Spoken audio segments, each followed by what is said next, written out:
Hello, everyone. It's Tuesday, so that means we're streaming. I'm Money Black Mage, and we are playing more Evil Within 2.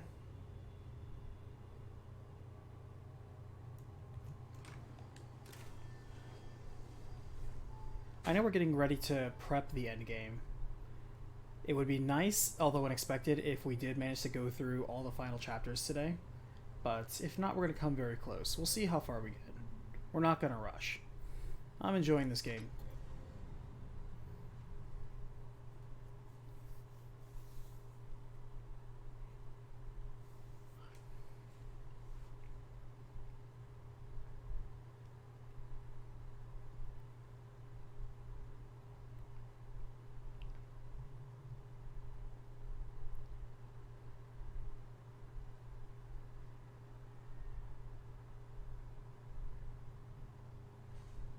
Okay.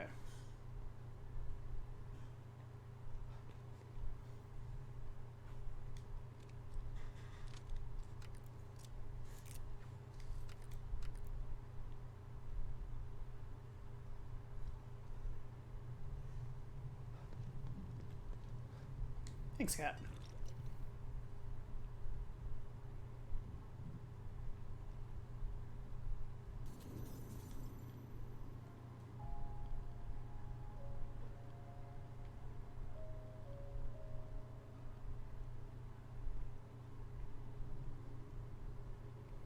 So the main thing we're going to focus on is combing the town. We have to visit Keys. He's going to give us a side quest. We're going to do that side quest. But there are a lot of bigger meanies out in town right now. Like flamethrower dudes and dudes that are straight up on fire. Hey, how's it going, Griffin? How was your day today? Voice crack.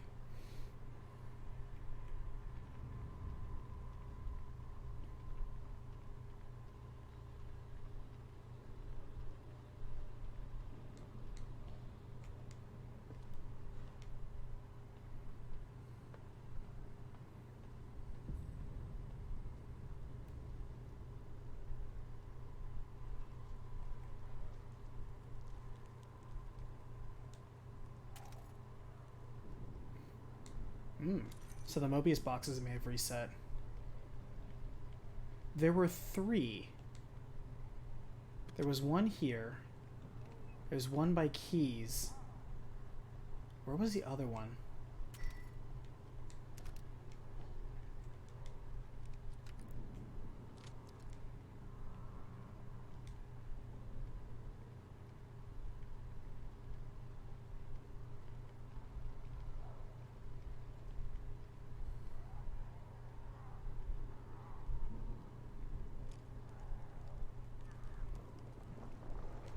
Oh shit.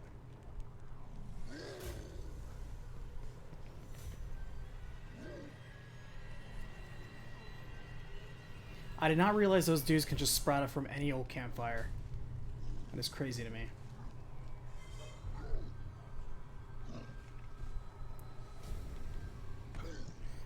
Hey, Umbra.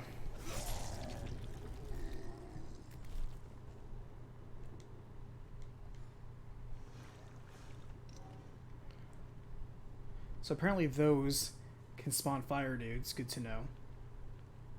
The good news is fire dudes are very dumb.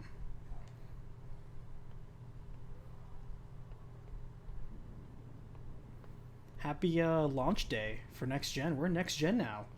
We're Gen 9. I mean, I'm not Gen 9.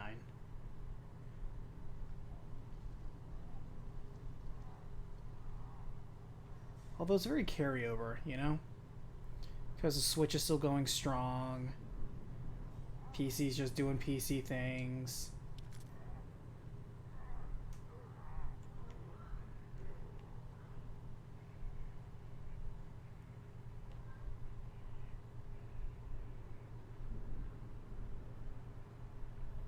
I have no intention of getting an Xbox One X or PlayStation 5 anytime soon. What is that smoky thing?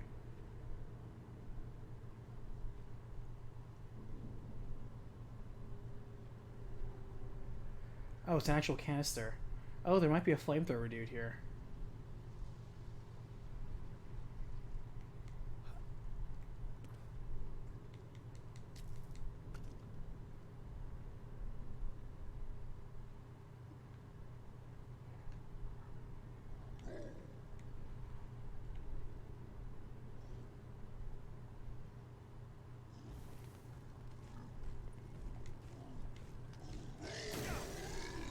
That sucked because he was on fire. And I don't think I could have done anything while he was on fire.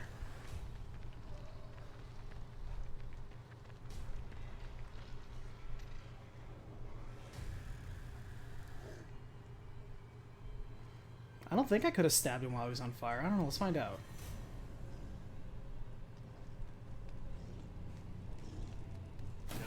Nope. That really sucks.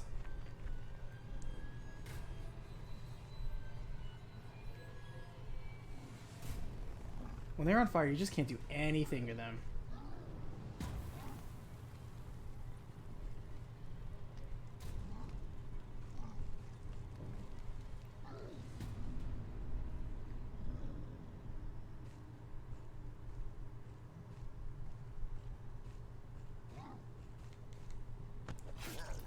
Ugh.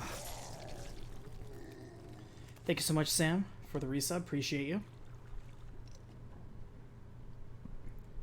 Going on 4 months. Very nice. Thank you. Alright, so any fire pit is bad news.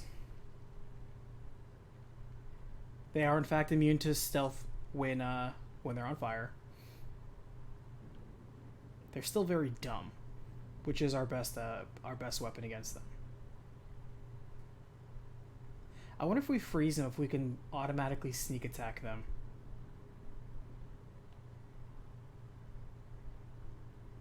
Yeah, the Flame Bros are very, like, they're buff, but they're dumb.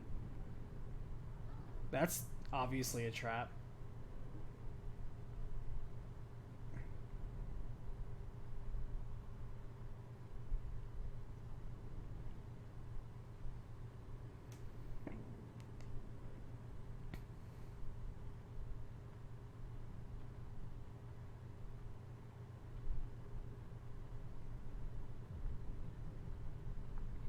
The Flame Dudes also have comically poor visibility.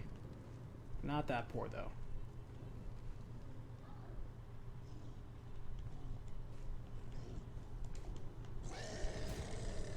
Shit.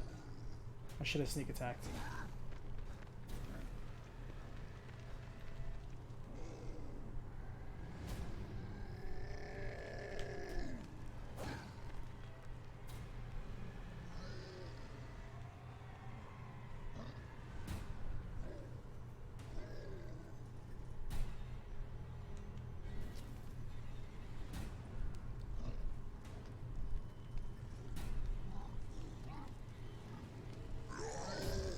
There are 2 of them. This is annoying. Okay, we're gonna try and experiment. Whoop.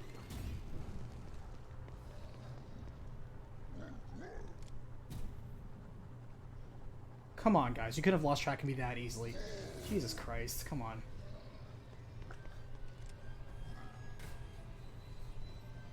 Oh my god.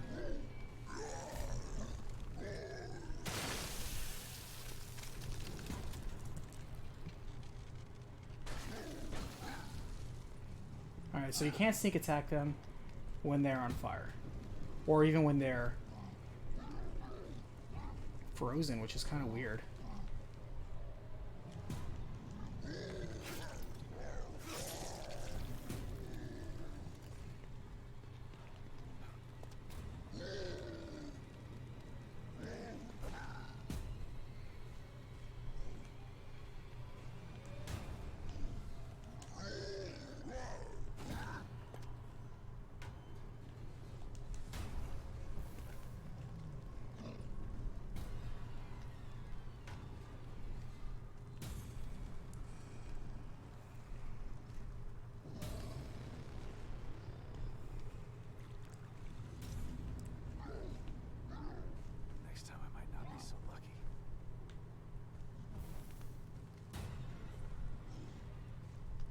It's like you have to time them being the right facing and be looking the other way.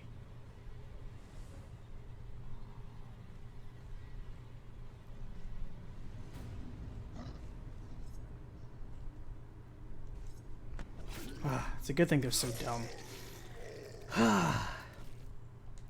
Maybe it's frozen on fire. Maybe? I don't know. It's weird. Like I said, crate meta, man. These dudes can't handle it. Who knew that with the Evil Within, the #1 problem that these Zambos can't handle is boxes. I think that's the reason why they left so many boxes here. See, we thought these crates were just video game mechanics to just gather extra stuff. It turns out these are actually natural wards against the supernatural. We just didn't know. And hey, looks like we got a bot on the stream. Want to become famous? Not really. That just invites more problems. Buy followers, because you know that's the way to get people to follow them, is buy them off. What do I look like, a politician? Hey Jensen, how's it going?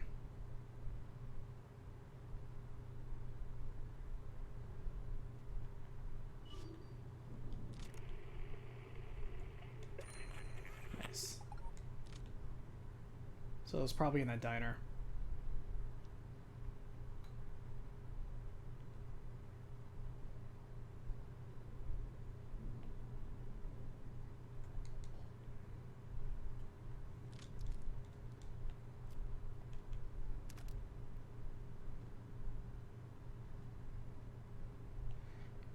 I almost want to explore the train, but I know there was nothing the last time, so it may just be a colossal waste of time.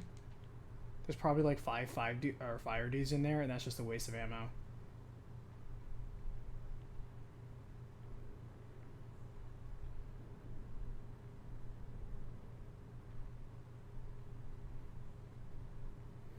Okay. Today I spent most of the day just cleaning and waiting for Destiny to jump on. When I jumped on, Shadows was just like when Reed jumped on. I jumped on, and first of all, the servers were down.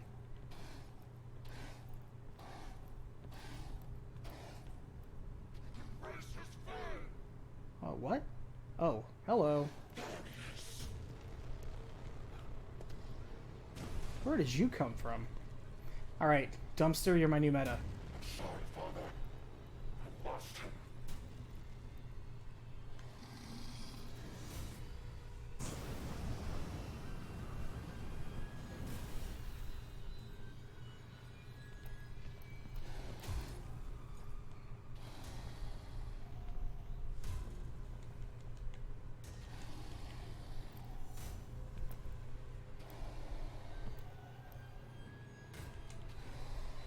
What?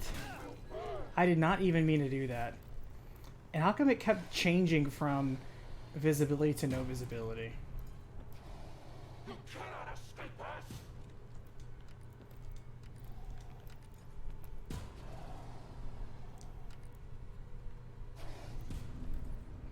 Dumpster's not as good as Crate.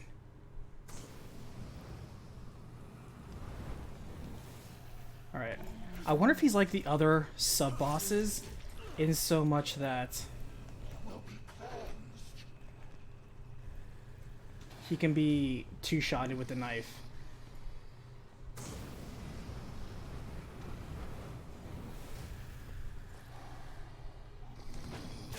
Okay, that was nowhere near me. That hit detection was shenanigans.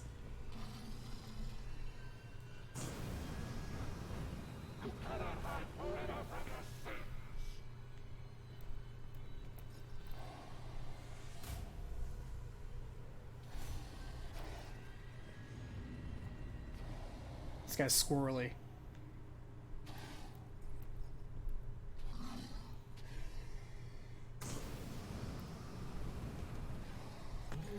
Alright, so 2 knives.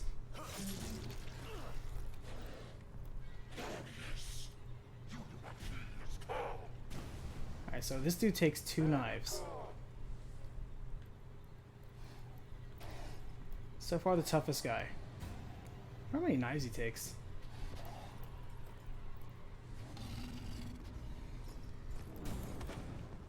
Oof.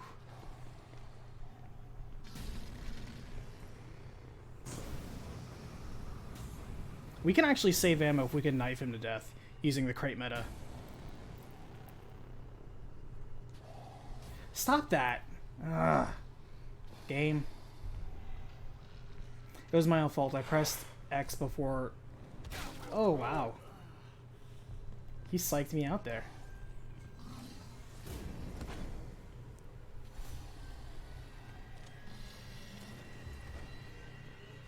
This one's a little squirrely. He's faster too. He's not falling for it.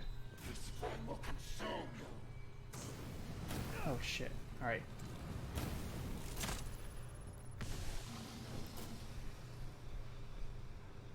Will be cleansed. He's not falling for the smoke bomb. You cannot escape us.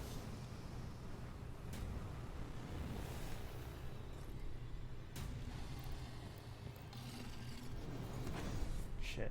If this was a crate, I could do this faster.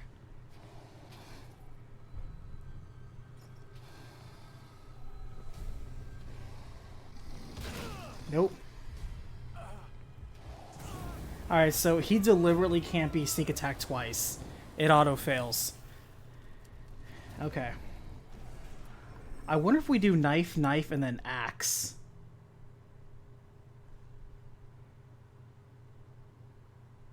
Because we have an axe. It's worth using an axe for sure. So we'll do 2 knives and an axe. And we'll see how that goes. You installed your new GPU today? The one you got budget? Hopefully it works out well. Are you kidding me? I'm restarting all the way back here. I got no checkpoints. Man. Brutal. Well, that was 20 minutes wasted.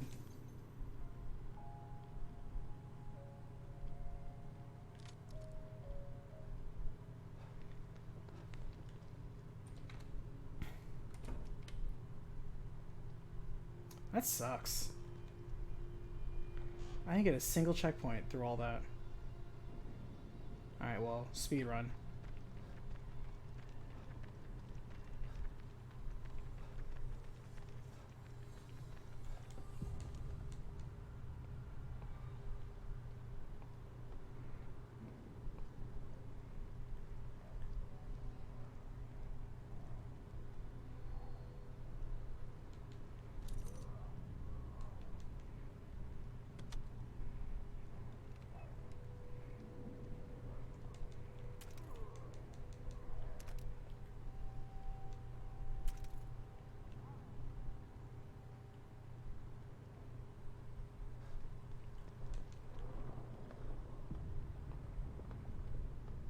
I knew he was coming.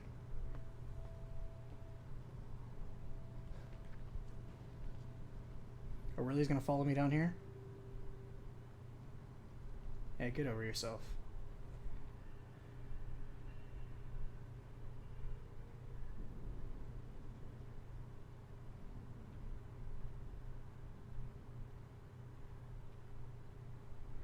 Alright, so 2 knives and let's go for an axe kill.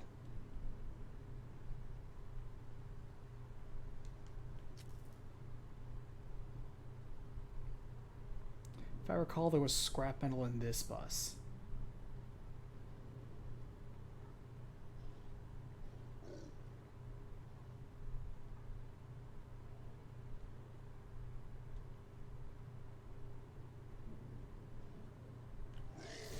Really? He sees me in the bus?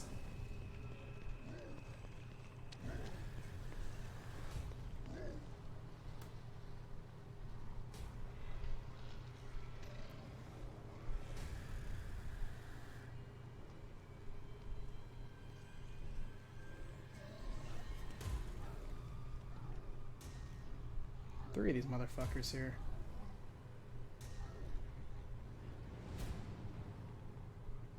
See, they're more annoying than anything. They're not hard, they're just annoying.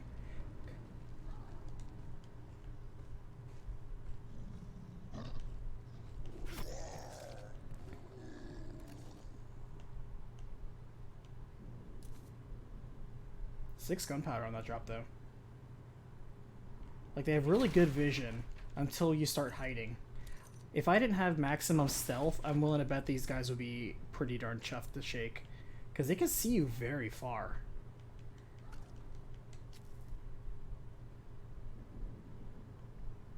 definitely want to clear out the parking lot. Because I don't want Flamethrower Man and these dudes. Then we'll have to roughhouse. I mean, you don't like me when I roughhouse. But yeah, happy New Gen, everyone. It is the dawn of a new era. Of the first... See, like, that guy can see me all the way from here. Sort of.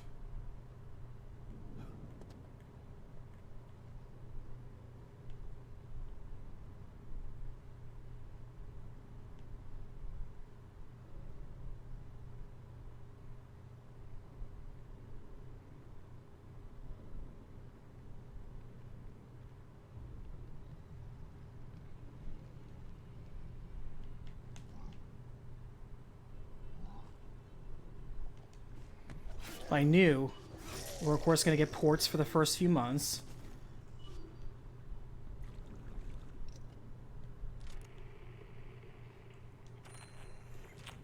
Those ports are going to have problems because they're not well optimized for the new hardware for some reason, even though they claim they're built for the new hardware.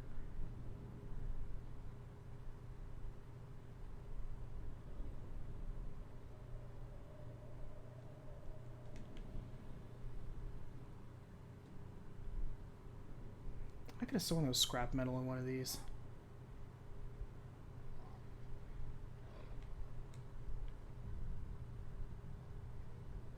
So we need to find out where we got sneaked upon.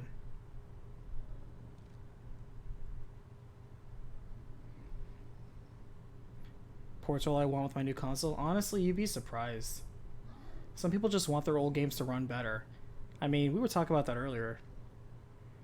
Sometimes people buy a lot of hardware just to make their old games run better. And honestly, it's not necessarily a bad thing.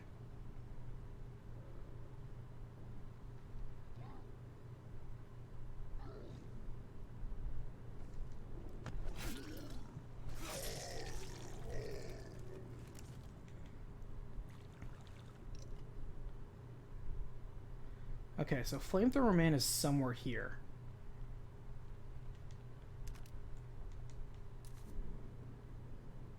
Where did he sneak up on us? Because we were up there, about to go into the restaurant, and he just came out of nowhere. Because I don't see him. Is that him over there? Oh, that is him over there. So he is coming over here. He's beelining over here. I think this is the game cheating again. There's no way he's magically running all this way just to be at this spot.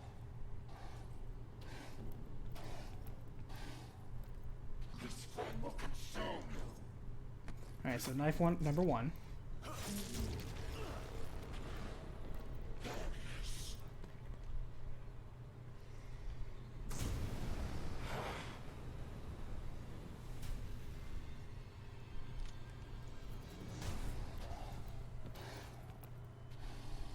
Use your flamethrower.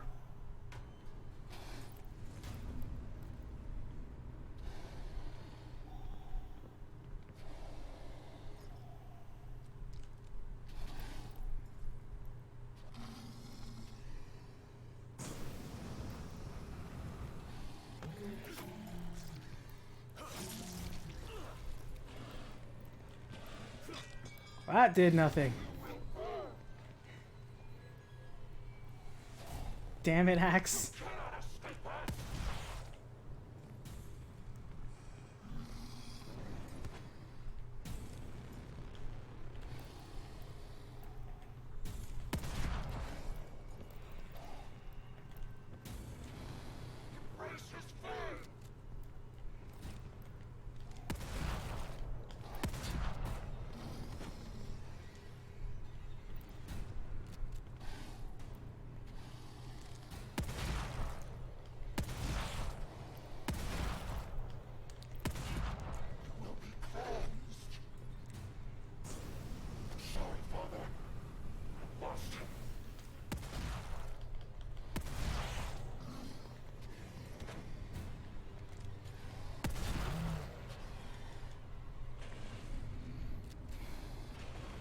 Oof.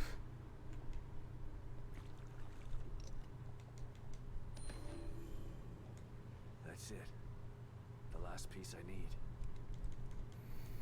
He takes like 10 shotgun shells even after knifing him twice. And it sucks that we lost an axe after that.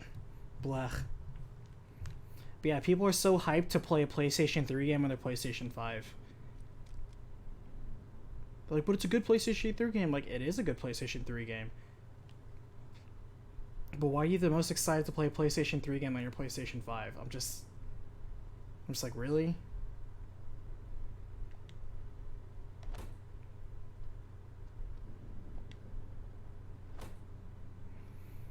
And that's only for like a small amount of people, because not everybody is interested in Dark Souls.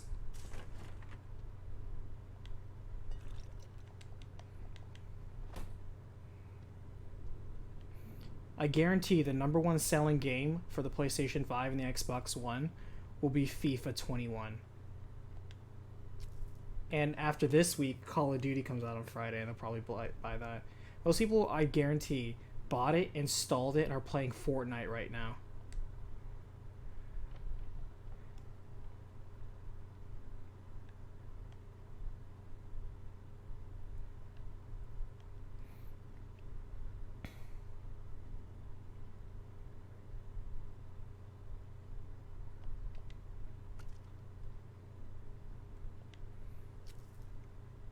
Yeah, Spider-Man will do well. Spider-Man, even though it's an expansion to Spider-Man, it will still do pretty well.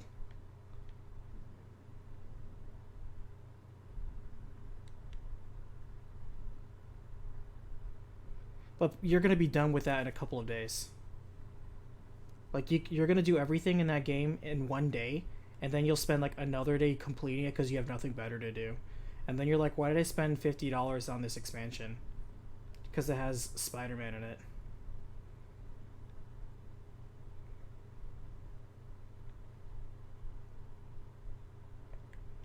Huh, I guess it would have been another trap here. But I guess not.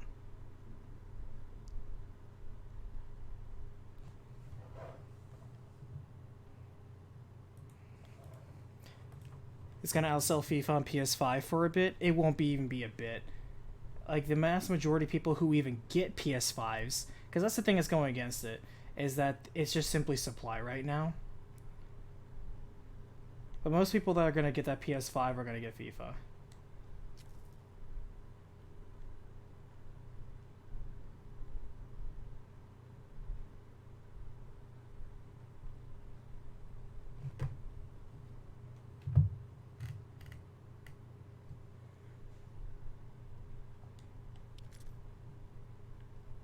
Oh.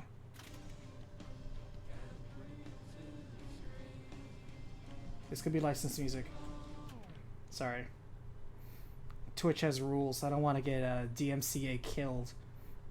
See, I don't mind getting muted. But if they DMCA ban me over that one song, whatever. I had it coming. If I was banned, I suppose I would stream on YouTube. There is no way in fuck I'm going to stream on Facebook.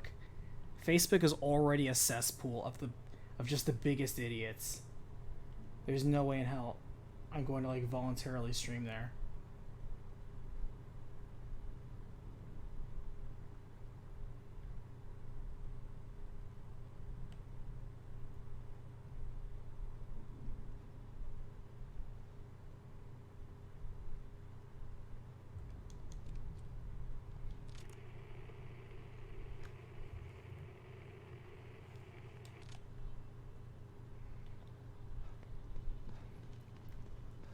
Do we go at the back or through the side?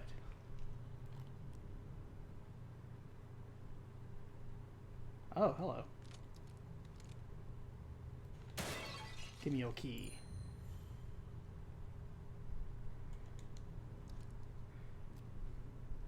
Yeah, people don't realize how much Facebook rips you off, and you knowingly do so. If you post anything on Facebook, they own it. They tell you this. And to pressure you, they do stuff like, oh, you want... That's why so many people jumped the Oculus after it got tied to Facebook Gaming, and they protested it. Because they said, we now own your games. Whatever you bought, we now own your games. And so if you stop using Facebook regularly, that's the thing. You have to be you can't have an active Facebook. You have to have a regular Facebook. Meaning, I don't even know what the criteria is. How many times you have to post on Facebook for it to be considered active? That is ridiculous. Just to play your Oculus Rift games. And if you try to delete it or your account goes inactive, there goes all your purchases. And they just straight up tell people that. And some people are okay with that. And that is nuts to me. All those weird sites you see on those very shady websites. It's like, what shady websites? All the ones that I go to, not the ones that you should be visiting. Stop it. You're good children. I just, do research on those sites. But all those research sites, all those pictures they get it from Facebook for most of the time.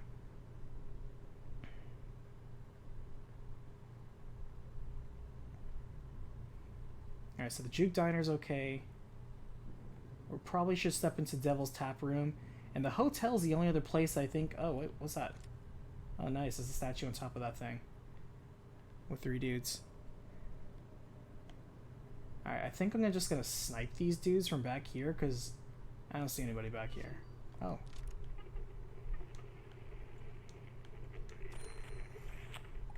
Okay. So that was Dump Truck Alley before, where those dudes were going out there.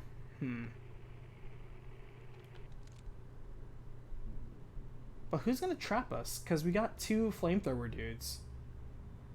Unless there's more than 1 flamethrower dude, we shouldn't assume. You know this is a trap. But yeah, Facebook is just like a cesspool. It is disgusting. And the amount of dumb people that are on there. It was bad before. And just now with all these people spending more time on it, all the dumb people come out now and spend time on it. This just seems like such a big trap. And I don't feel like I have enough bullets for this.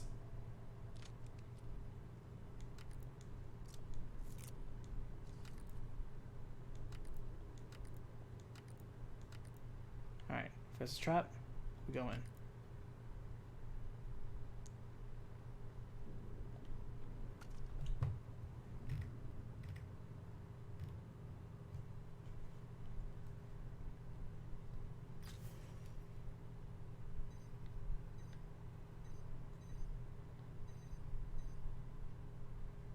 Oh, so the hotel is the stronghold. Okay. I don't know why I read that as theater.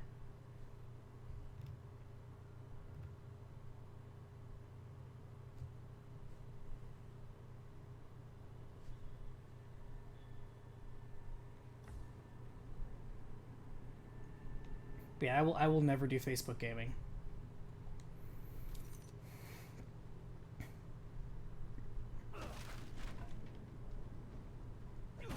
I'd rather deal with the fly-by ignorant dumb people on YouTube than the absolutely assuredly dumb people on Facebook.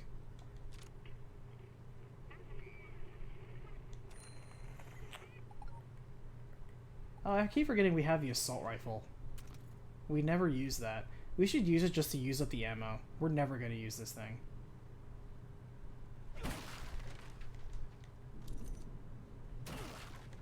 What kind of half-ass swing was that? Sebastian Castellanos. Okay, Trap. Let's see what you got.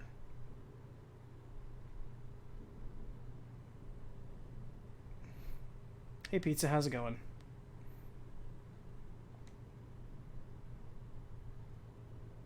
Dude, that's one of the reasons why I moved to Texas, because they have the best shrimp here. Because, man, Atlantic shrimp is okay, but you get some good... Pacific shrimp is fine, but you get some Gulf shrimp, oh my god, delicious. Like, even just getting Texas shrimp, it was like $13 or like $12 a pound back in Georgia. And over here, it's like so much cheaper. It's like half the price of that. It is so damn good. Why do you sound like Clancy from the Midnight Gospel? I don't know what that is.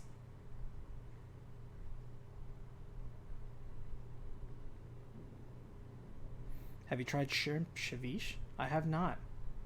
I don't even know if I said that word right. Please educate me. What is that? Alright, so we got a bloaty man. And we got 3 fire bros. I'm thinking we take out the fire bros.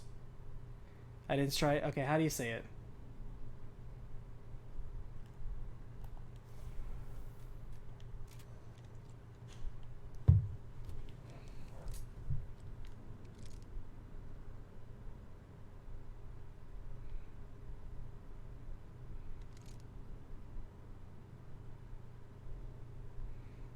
Garlic shrimp? Yeah, garlic shrimp is simple, but it's good. Yeah, you can see nothing. You didn't see nothing. Your friend just dropped. He was tired.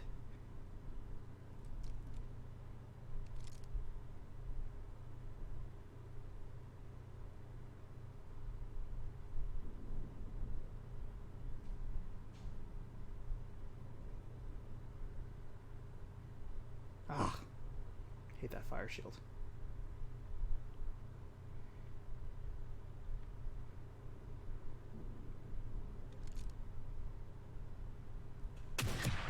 Looking right my way. I can take out the third guy by myself.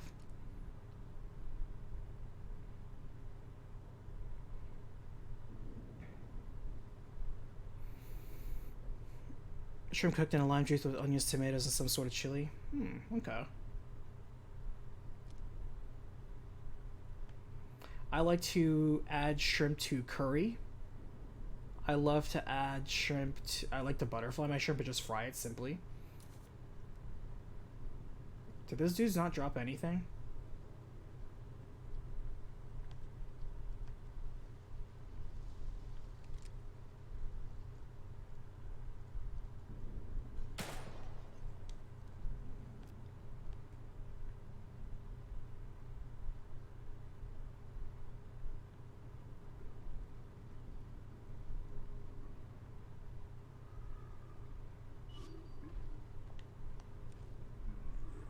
Oh, now I get a save.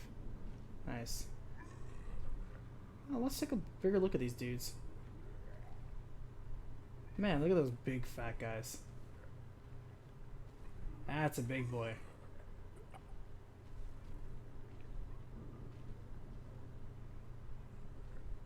See, if it wasn't for the fact that they explode, I would wonder if I could sneak attack them.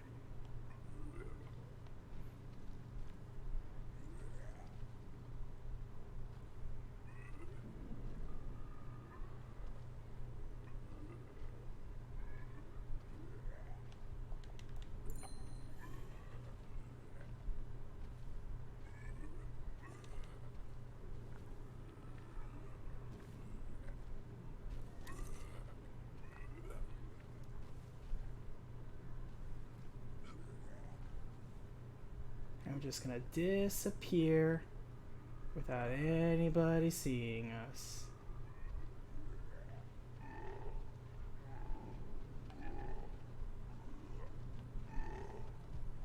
Never.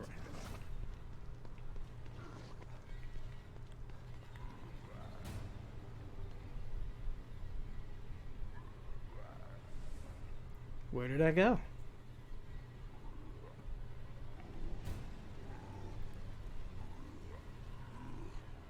This guy's persistent. He's a chunky boy, but he's persistent. Alright, we just got a save point. I kind of want to see if I can stealth attack him.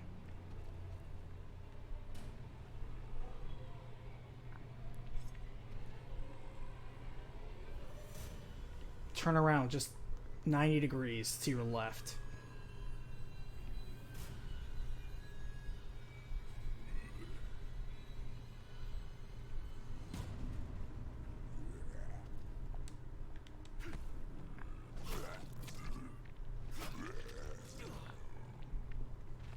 Oh, nice.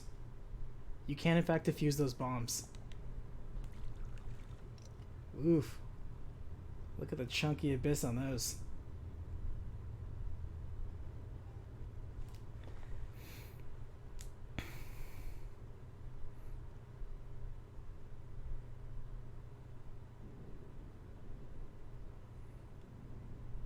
Ceviche. Ah. See, I was trying to say it like some Eastern European. And that was my mistake.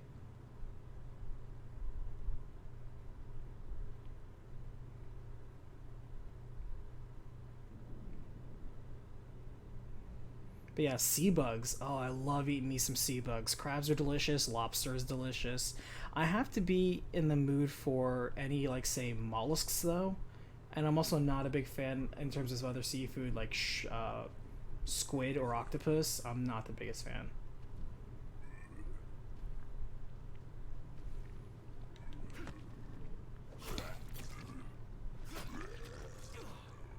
Let's see. Pizza, what is your favorite color, favorite season, favorite holiday, favorite hobby, favorite animal?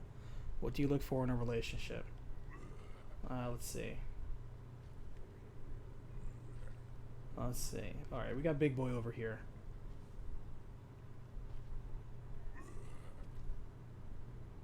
I can tell you right now, while I stab this guy, my favorite color is blue. A darker blue. I'm not a big fan of, like, say, baby blue, but I'll accept it. I prefer a nice sort of royal blue. Navy blue sometimes. Maybe British Royal Navy blue. But I prefer the darker colors. My favorite season is winter. I love winter. And I like a nice cold winter. Favorite holiday? I guess I'm a bit biased. But because my birthday is Christmas, Christmas is also my favorite holiday. Even though it's also incredibly depressing.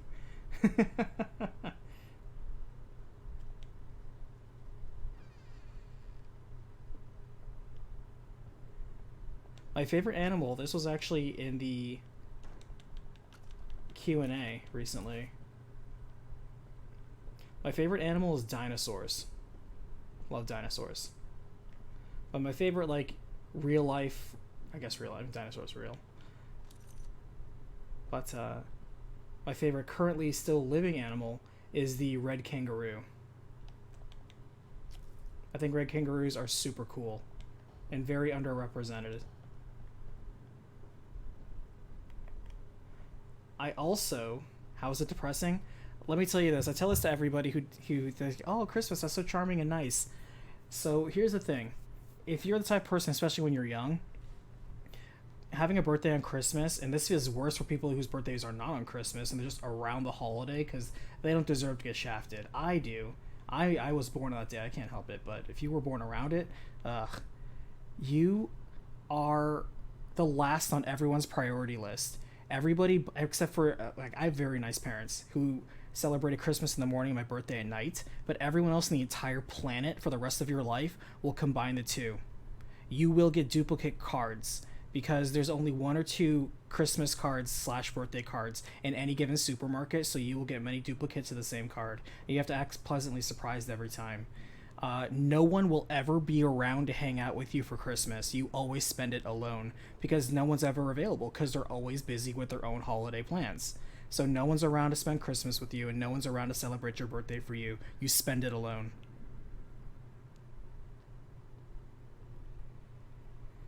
And even though it's on, like, one of the biggest holidays the entire season, because everyone's so preoccupied with their own Christmas plans, you're right, Umbra, nobody remembers your birthday. It's so low on the priority list. That is what it means to be born on Christmas. And yet everyone expects you to be holly and jolly about it. At the same time, ooh, nice. I'm surprised nobody was guarding this. I shouldn't speak too soon. I'm not out of this just yet.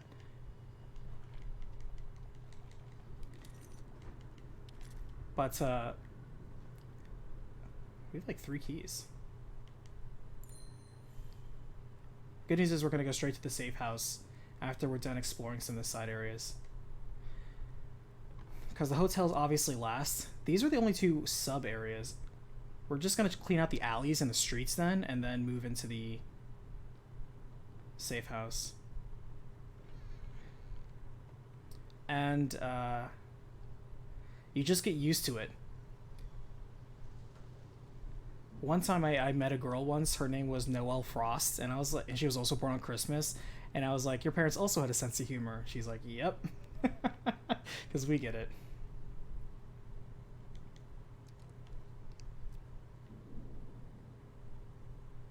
Because, you know, you always go to everyone else's birthday party when you're a kid sometimes, or hang out with, you know, your friends. And then when it comes to your birthday, no one's ever around. It's harder. It's like you get used to it by the time you're an adult. But when you're a kid, it's a little harder. Because all throughout the year, like, oh, dude, hang out my birthday. Oh, cool, come to my birthday. Hey, bring me a birthday gift. You do it for everybody else, and nobody does it for you. And it hurts every year. I laugh so I don't cry. But yeah, that's just how it is. You don't have to feel bad. Because I'm not the only person who has it. Like I said, I may have it bad because I can't necessarily get away with it. What I don't like are kids that are born like December 19th or like January 2nd, and they also get lumped in with that. That's inexcusable. That's inexcusable right there. I feel bad for those kids because their birthday isn't even on Christmas and they have to deal with the same nonsense I have to deal with.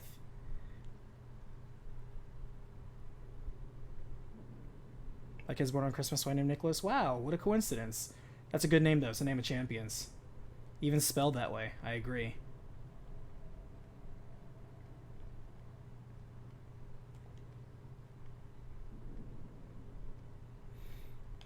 Can I give you a big hug? Sure. Just don't make it a long hug. Can you kiss on the cheek? Kiss on the cheek is fine. But, like I said, save it not for me, save it for the other kids who get shafted. And are just, they're, how would you say it? Collateral damage?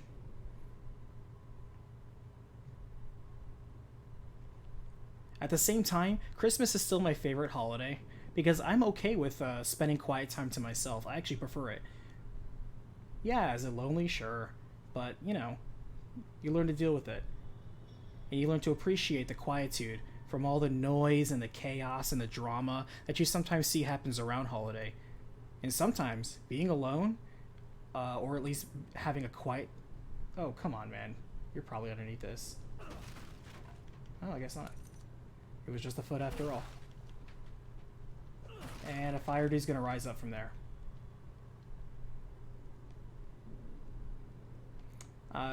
It's nice to like go... Like, I watched Into the Spider-Verse, speaking of Spider-Man, by myself. I just went to the movie theater. There was maybe, like, 6 people there. Nice and quiet. Got to enjoy the film. I know, it sounds super depressing when I say it like that. Like, yeah, I went to a movie theater by myself and watched the movie by myself. And then baked my own birthday cake and ate it by myself. But don't feel bad for me. Feel bad for other people. Yeah, those boxes, man. They claimed another victim. These boxes.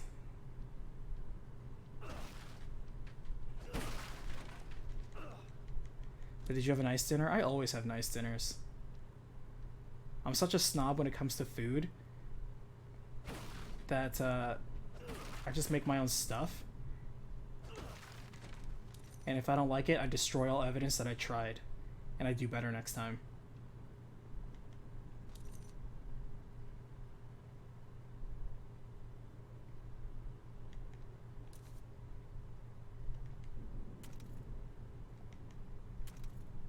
We have 11 metal pipes. If I didn't know any better, I'd say we're getting ready for a boss battle. Because that's 11 harpoons.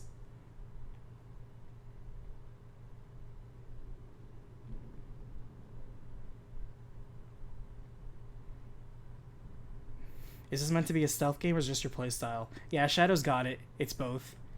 If, like, you can just completely go around here, jogging around, or go in guns blazing. However, if stealth is an option, I almost always exercise it, just as a default.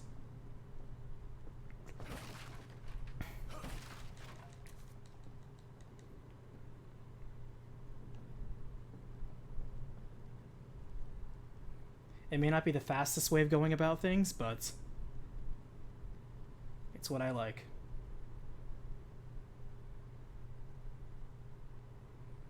Alright, let's see if this parking lot is still a trap. I see some normal Zambos over there.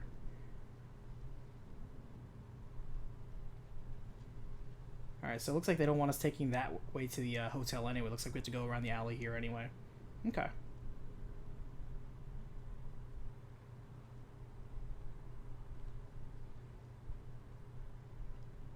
Some normal ass crates over there.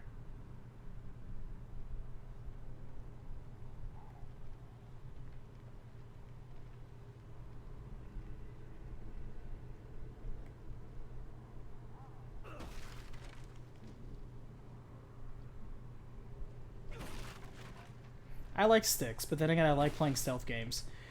Like BioShock, I play almost completely melee stealth. Like Assassin's Creed, I go for stealth. Sniper Ghost Warrior, Splinter Cell, stealth, stealth, stealth. Sniper Elite, stealth, stealth, stealth. I love stealthing. I love going in and just quietly, just shh, shh, shh, shh, as you just slightly slide your knife in between their throat. And their friends are like, what was that? That was the wind.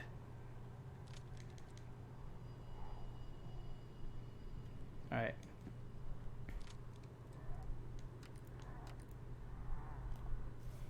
We're gonna do the old bottle drop.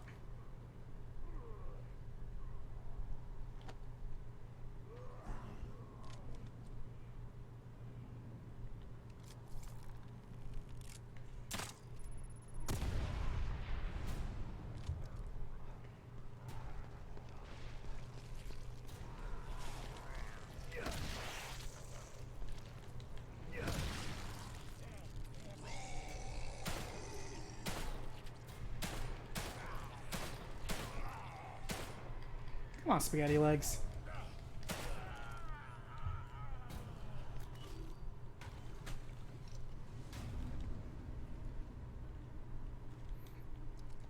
So now my aiming's too precise, and I can't hit him in the little spindly legs.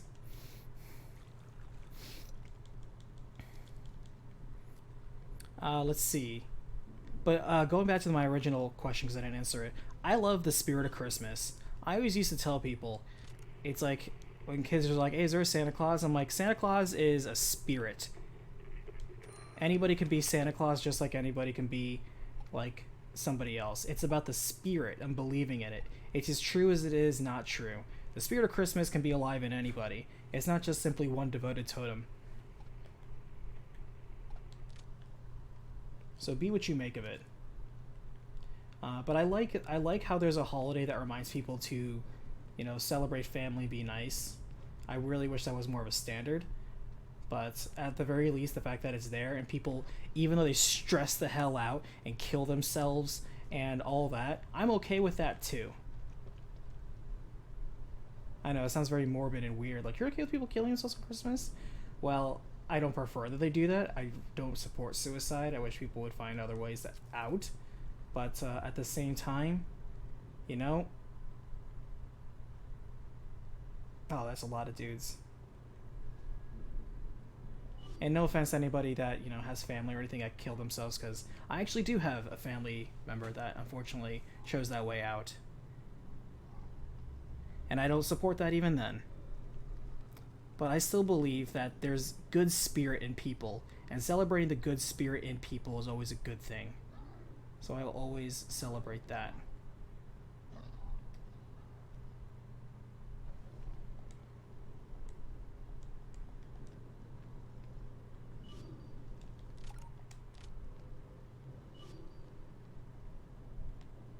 I may just want to try sniping these dudes.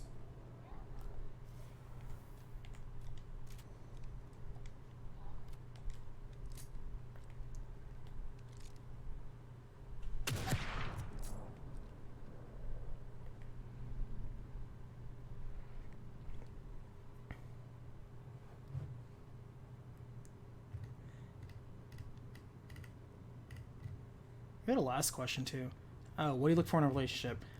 Communication. I believe communication is one of the most important things in any relationship, be it a business relationship, a romantic relationship, anything, like just casual friendship.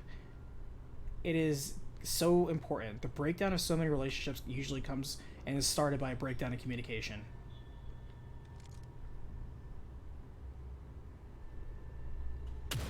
Okay, box.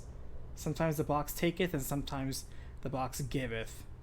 The box was like, you shall not stop this zombie. Oh my gosh. Box killing me.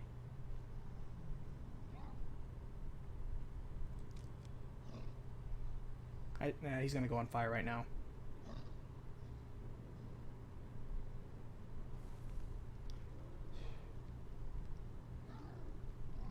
The evil within a box. That's a good one. I like it. Accurate too.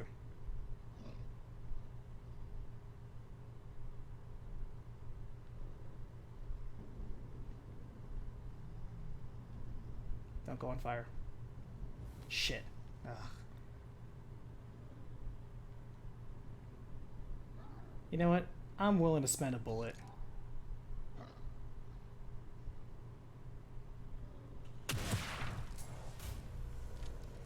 Missed. Shit. Of course you'd have to go on fire.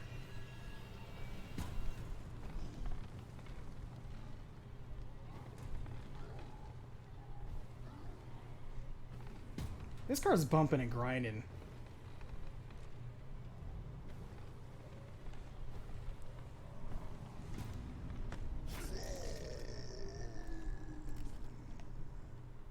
And in the end, we still cut that way.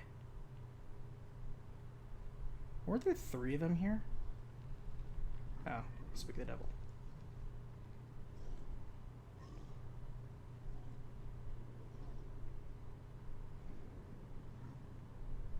This guy's strutting like he has business.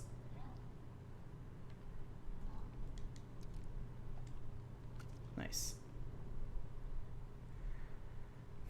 But yeah, to me, the further you talk, like, that's how you build relationships with people. When people say like, "Oh, I really like the relationship building in this game," what they really want to say is, "I like the dialogue and communication between those characters."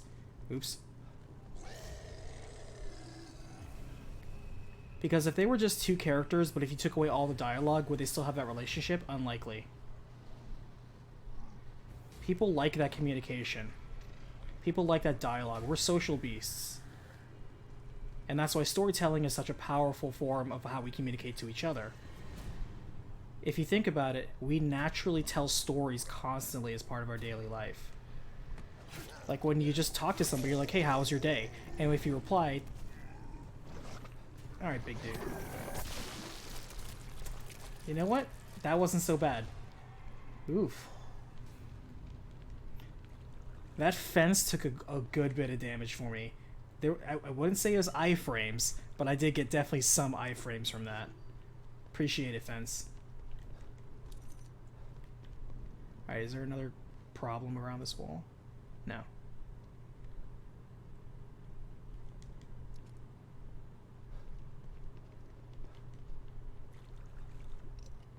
Alright, what are all you guys guarding back here? Besides this guy.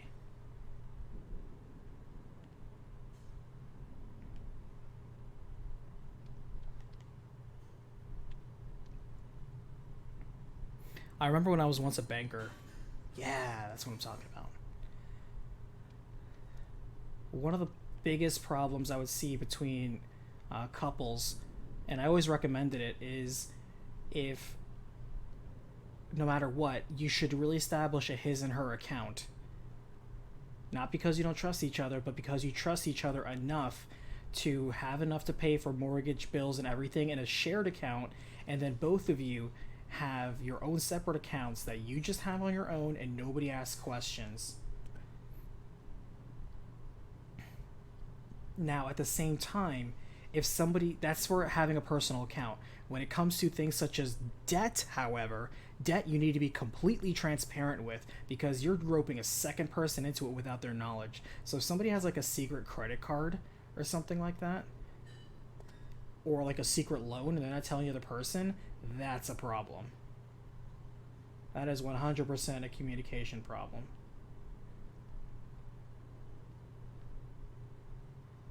But having separate like checking accounts, nah, I recommend that.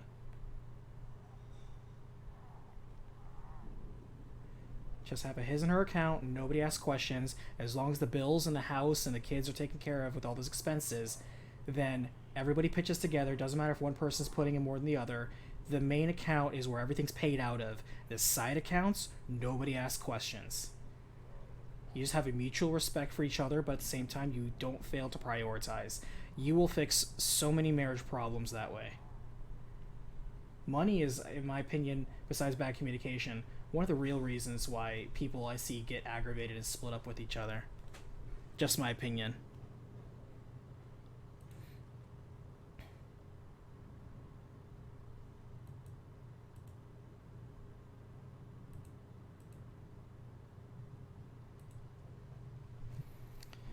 Never even done the joint account? I recommend... Oh, so you don't do a joint account at all. You just pay up. Separate finances, the partners? Okay. I mean, whatever you're comfortable with. Whatever makes everybody happy. I'm talking to people that usually don't even have that starting point. They don't have that financial security or standards. They both throw all their money, or at least if one person's a breadwinner, they throw all their money to one account and then watch a nickel and dime every single thing. It's like, why'd you spend money on this? Why'd you spend money on that? Or did you budget this? Or you spent too much on this. Now we can't afford to do that. If they had just budgeted beforehand in a shared account that both people contribute enough to and nobody pulls out of except for bills and payments, then everybody's cool.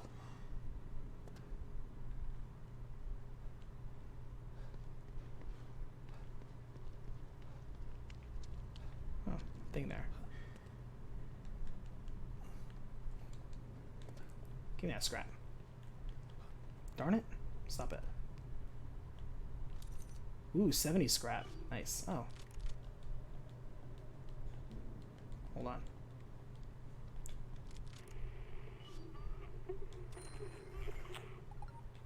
Okay, as long as we don't go into the hotel, we should be fine. After this, we'll go help Keys.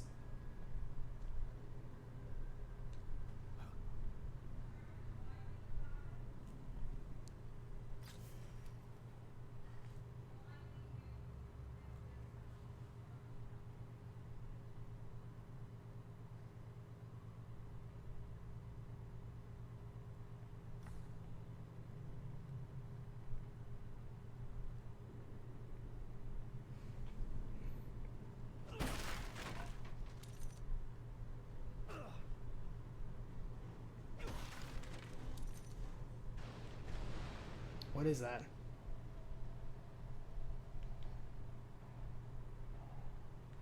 Shit. Embrace his flame.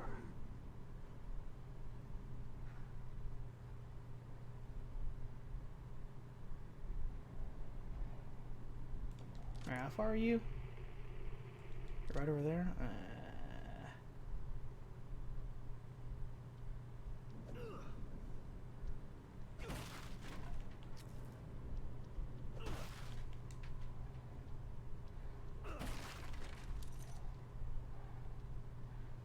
Is there a crater on here?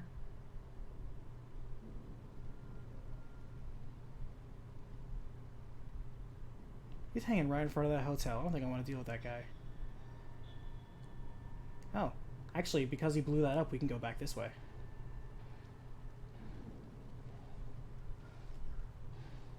Shit, he's looking for me. Oh, angel statue. We're running. His flame will consume you. You cannot escape us. Alright, we're gonna fight you. Get over here.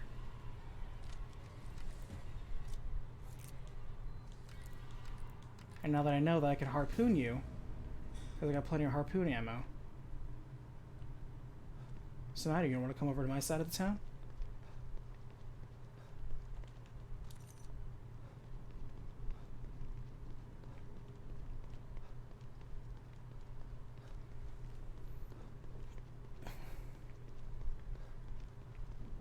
There's a crate here. If we can get him around here, it'll be over.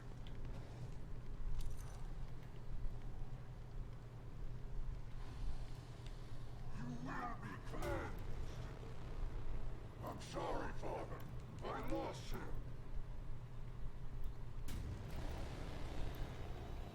We now begin the dance.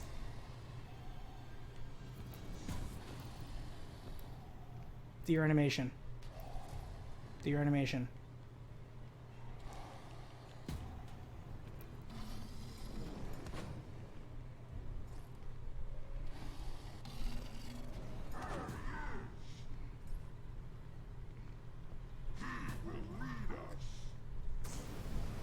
Oof. You're gonna hide forever from your sins.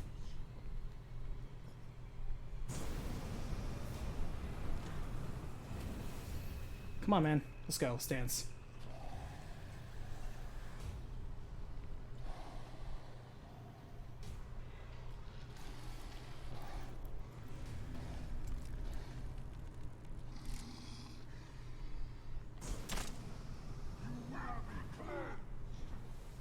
I see a bolt sticking out of him. Did that not hurt him? It's literally, it was literally there. He didn't flinch, is the thing. Okay, how come I'm not getting the prompt to execute this dude?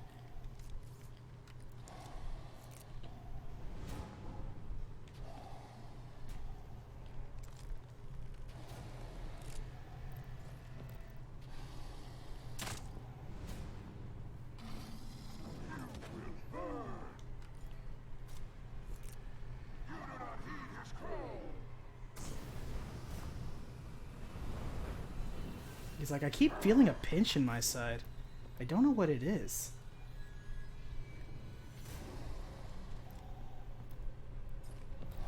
See, the game is treating like he can see me. He has literally eyes in the back of his head. They're not letting me sneak attack this one.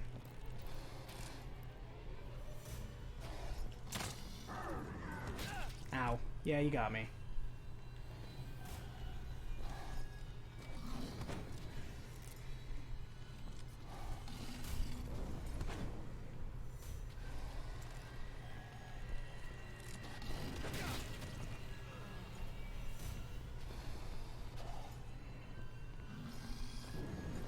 Oh, jeez, this guy's getting aggressive. Box, help me, Box. Oh, shit. Nope.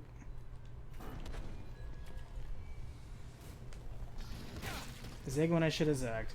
Alright, alright. We can't sneak attack this guy. It's a problem. That range is absurd. Oh, he can throw fireballs. That's a new one.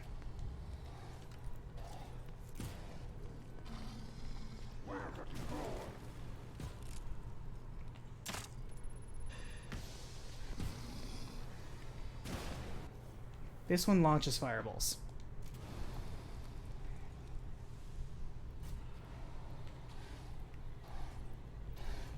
Yeah, I feel like the devs watched my stream last time. They're like, oh, this, look at this clown over here.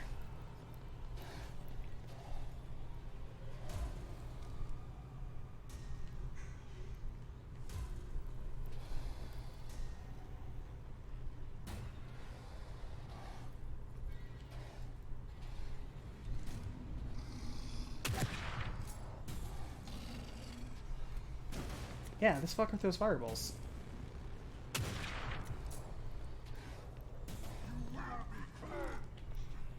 I wish I could fire from the hip on this thing.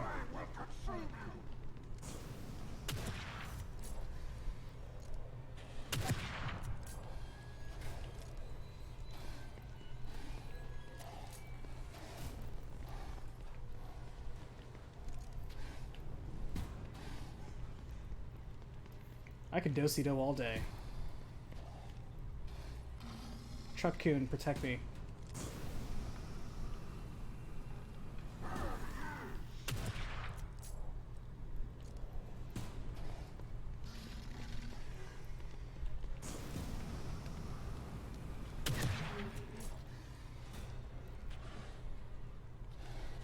Whoa, what the?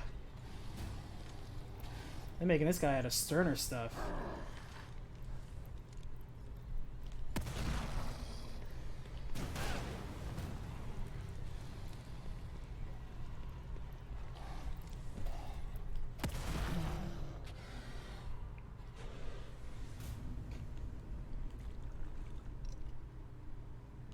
Oof.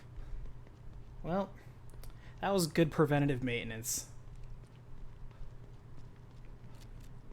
Alright, we're cashing in these 4 keys. We earned it.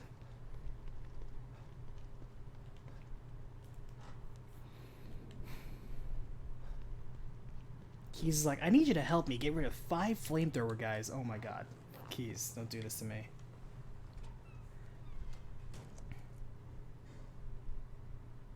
You're here. Good. What's going on, Sykes? I'm sort of busy here. Hey, you're the one who told me to call you before I left. You found your back door. Check it out.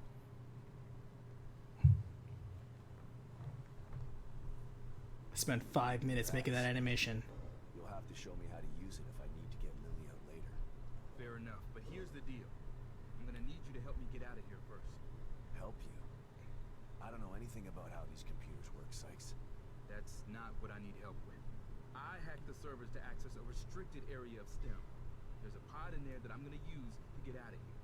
Problem is, the power's out. There are a bunch of those things in there too. Damn collapse is affecting the deepest parts of STEM.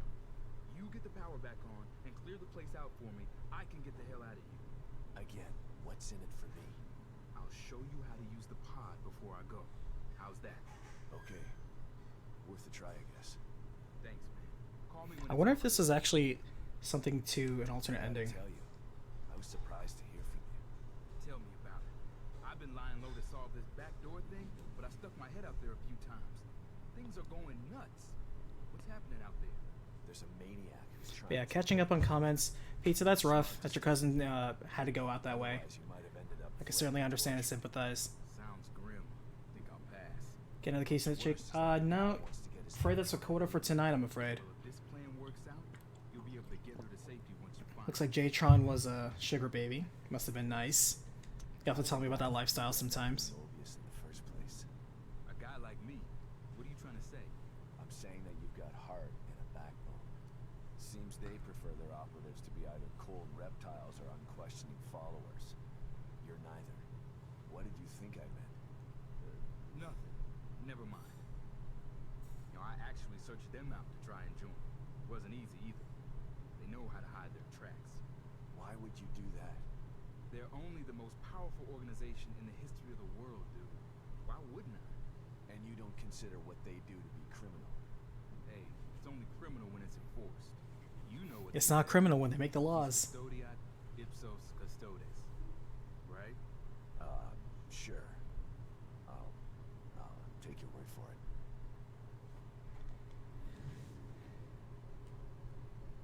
Access the experimental wing of the Marrow. Hmm.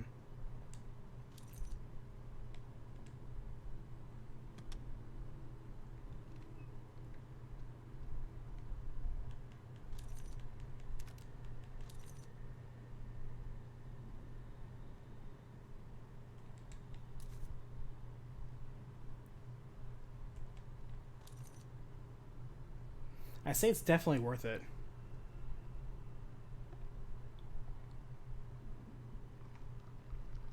We're doing pretty good on time too. Even if this is mostly what we do today.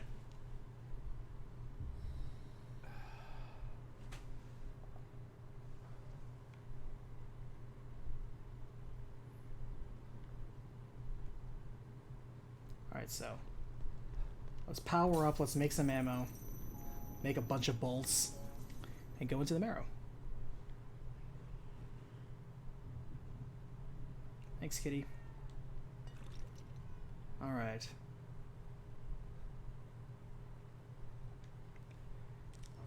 I jumped on earlier to try to play Destiny 2, and I was also like 8,000 something in the queue, so I'm like, I'm just going to come back later.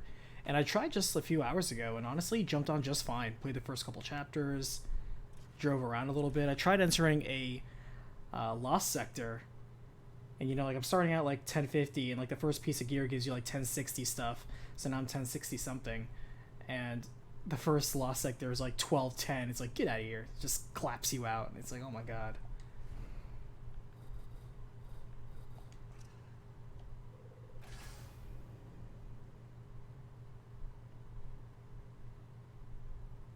I wonder if I had made this first, if I could have gotten flamethrower ammo.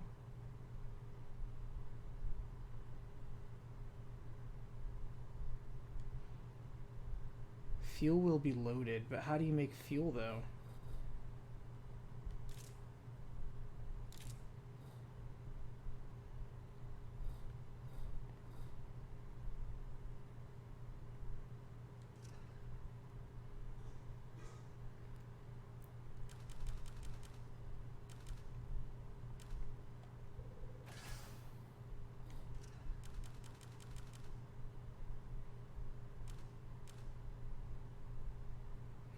know if I want to spend 50 gunpowder to craft 10 shotgun shells.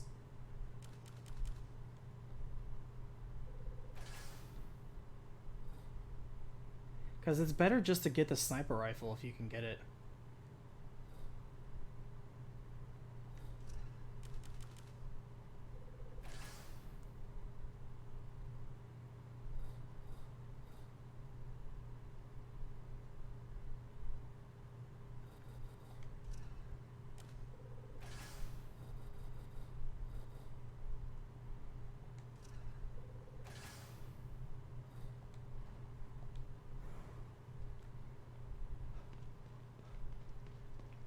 Alright, we could definitely get something. I don't know what we're going to get for an upgrade, though.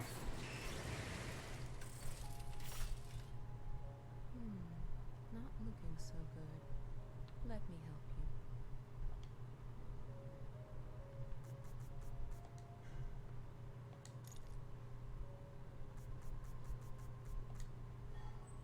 Good thing we got that first aid kit.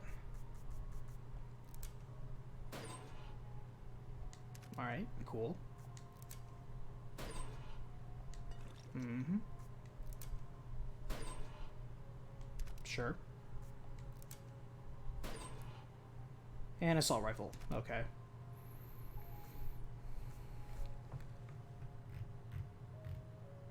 Nice, only 2 more lockers.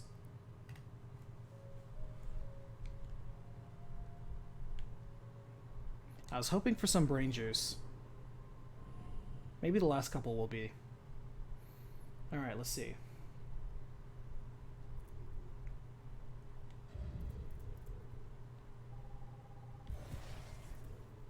I don't know why I did this. I know I don't have 75,000. Why did I just waste red gel?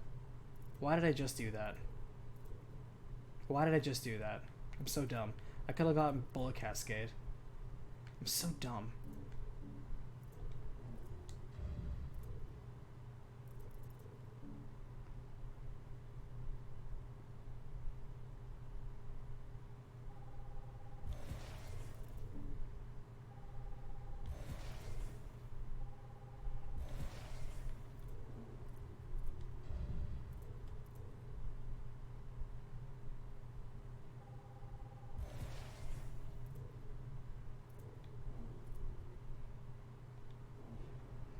All right.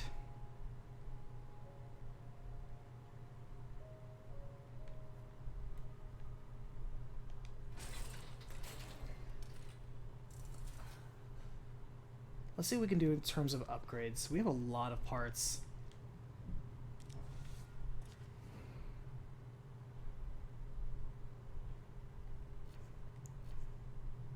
Alright, so we maxed out the firepower on pretty much almost all the things that are important.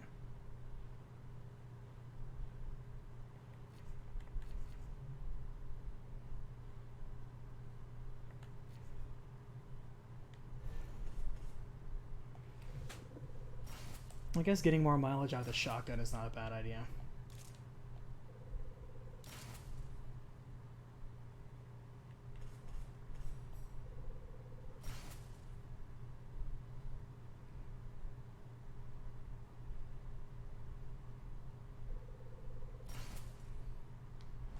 Let's go for max crit. I love me some critical hits. Okay.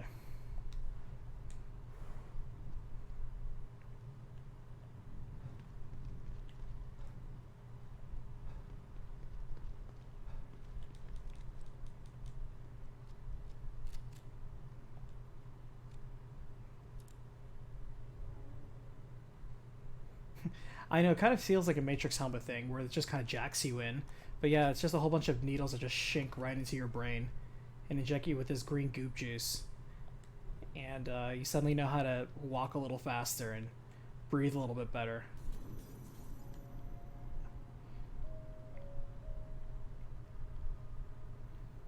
Okay.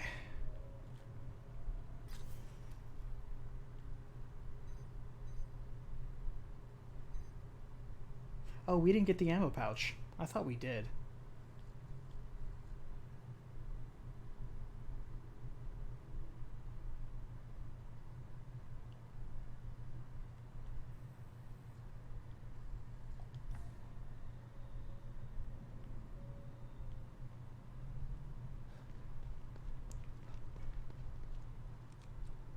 All right, let's see what's in the experimental wing.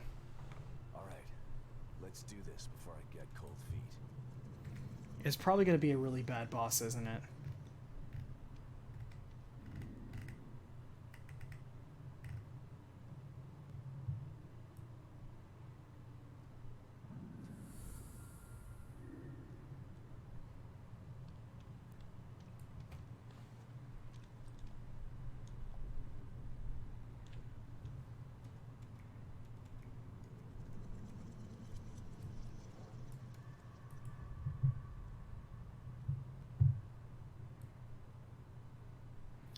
But yeah, I know I've harped on it before, but man, it just it doesn't feel right to rush out any generation of hardware to me without having just the proper amount of software to go with it.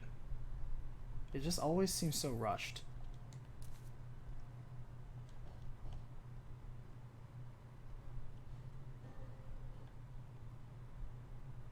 Withers Creek.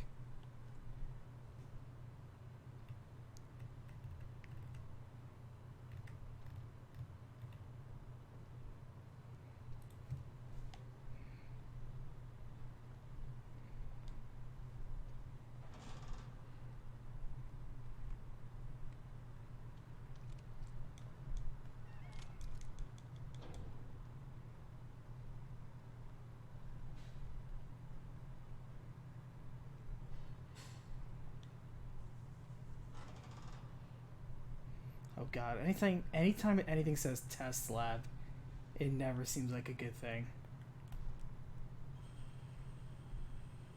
Looks abandoned. Spooky. Just gotta take Spooky. care of whatever's down here and get the power back on. He said there were a ton of things.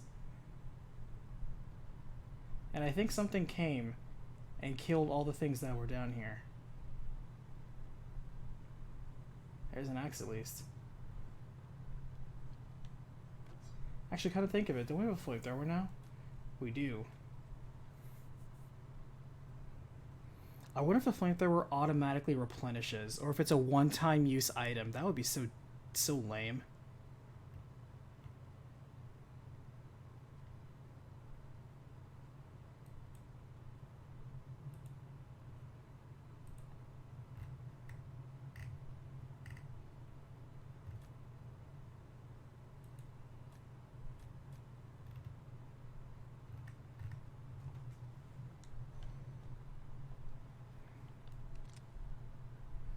Those guys look like they're gonna pop right up.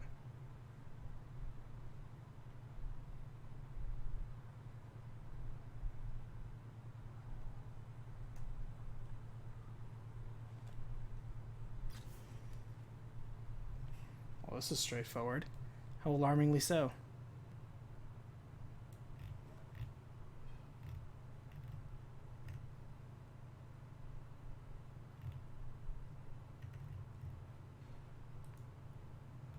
Alright, hold on. Let me pause real fast. I need to answer a text. I'll be right back.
Okay, I'm back. Alright.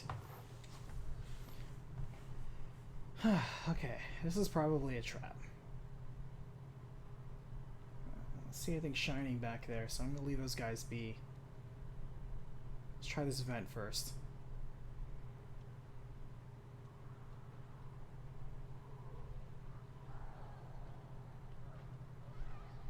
Shit.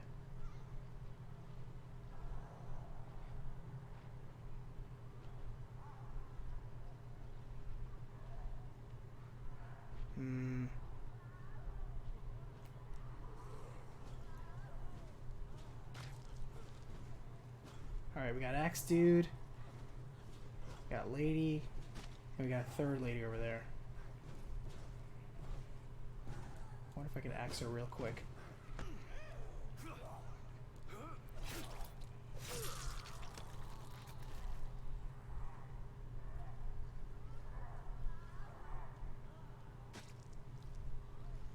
Okay, what do? Do you go left? Do you go right? Okay.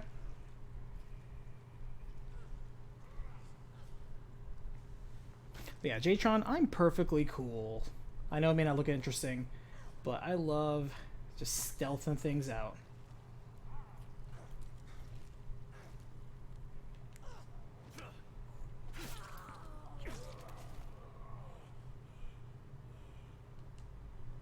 To me, there's a satisfaction in just being able to just scooch around an area and murder a person, and they don't even know what's coming. Just the concept of a sneak attack is so appealing to me.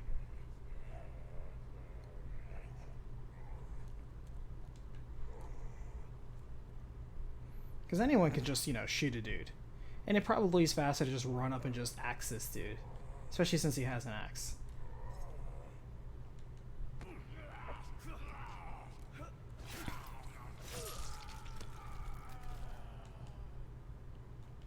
But you know what?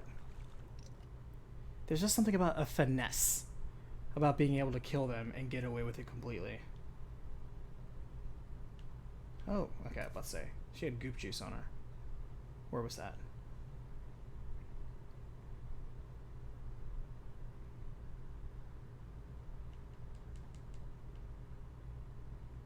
What am I looking for back here?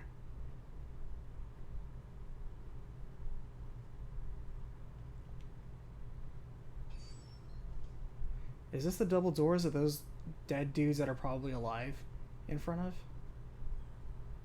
Yeah, probably. We're going to try to conserve ammo because, let's be real, we're getting close to the end. Yeah, he said restore power. Okay. 3, 2, 4, 5. So, 5. No. There we go.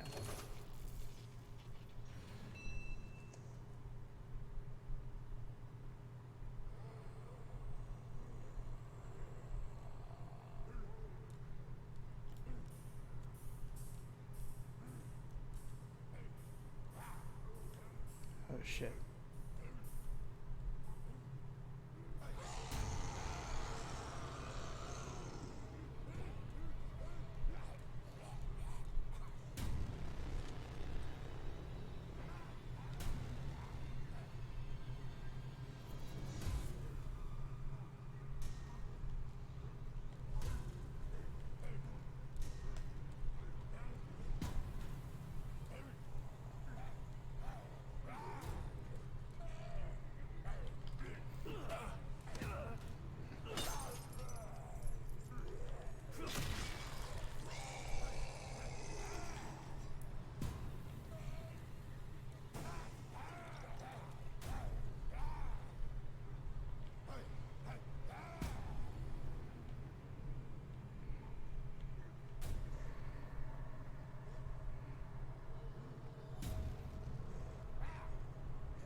This is why it's also so satisfying to use stealth.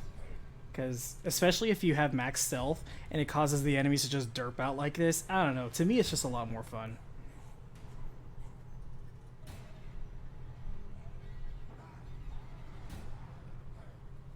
It's like that level where you can just kind of cheat within the means of the game.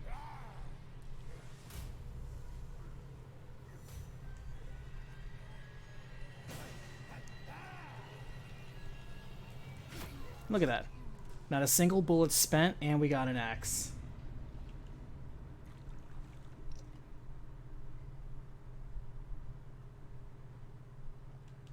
Oh, I forgot about these fuckers. I thought they were part of the crowd.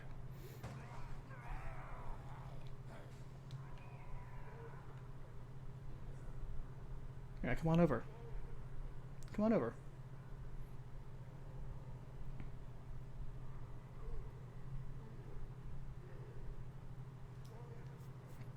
I thought those were part of the dudes that came in there, but nope.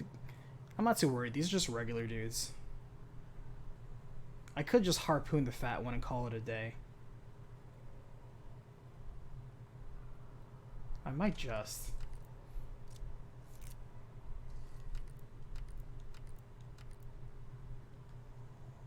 Because they're not moving, and that's annoying.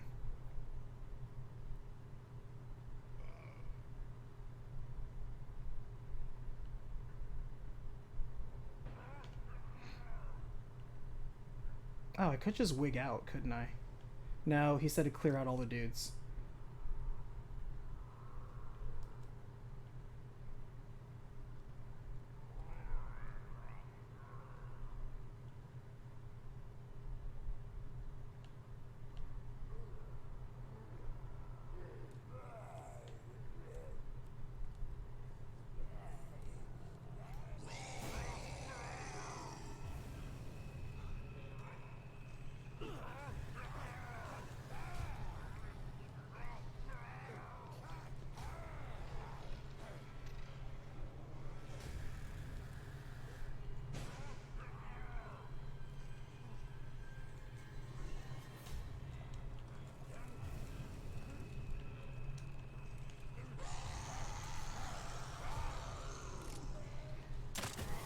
I don't know why I wasn't taking cover there.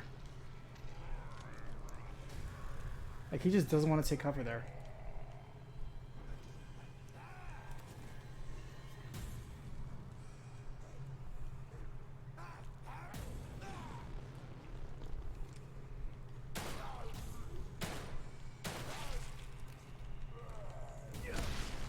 Whoa, what was that weird kick? He just kind of flew in the air, and Sebastian just kind of did like a flying bird kick. That was so weird. Alright, so we spent a bolt and 2 bullets. Still not a bad exchange for getting 5 dudes dead. I just wanted to keep the axe.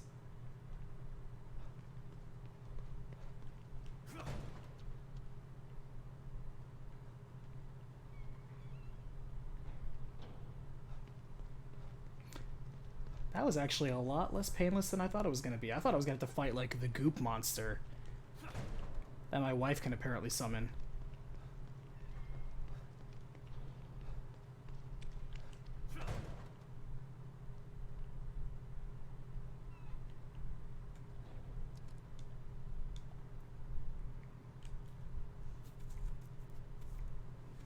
That was a pretty easy side quest.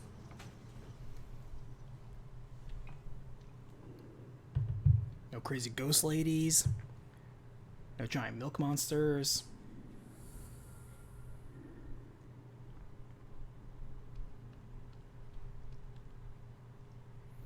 Hey guys, what if Godfall is actually a good game? Can the world handle that?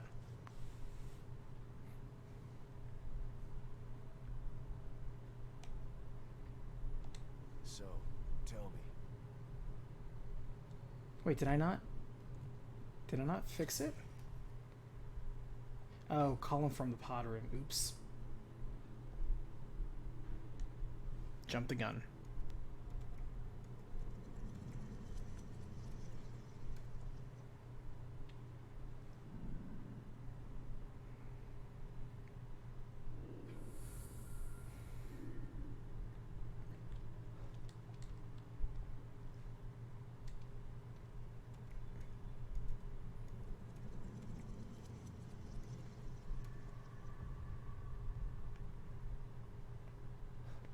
Okay, so we're not out of danger yet.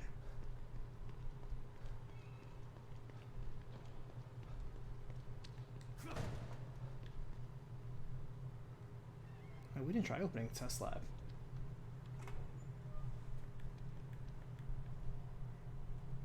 This is it then. Better call Sykes.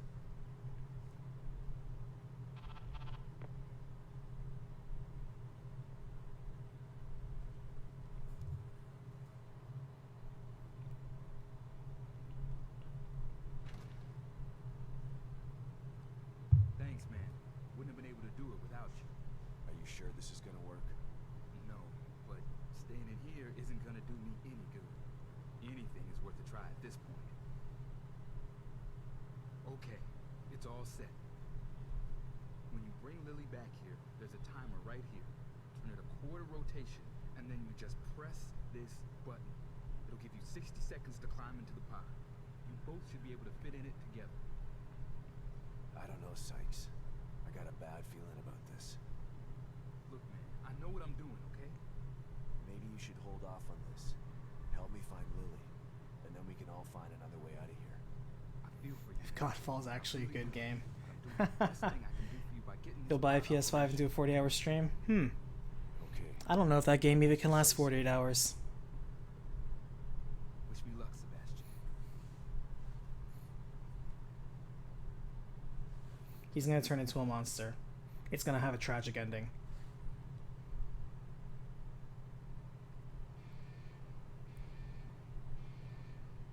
Thanks, man. I left you something in there for helping me. I'm not gonna need it where I'm going. See you on the other side, Sebastian. Pours acid in him.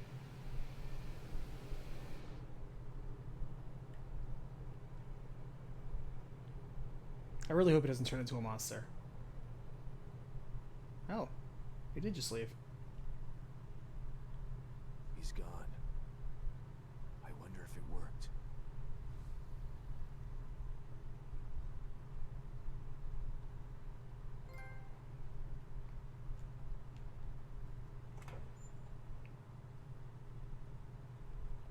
Our attempt to use a STEM pod as an emergency exit port has been declared a failure.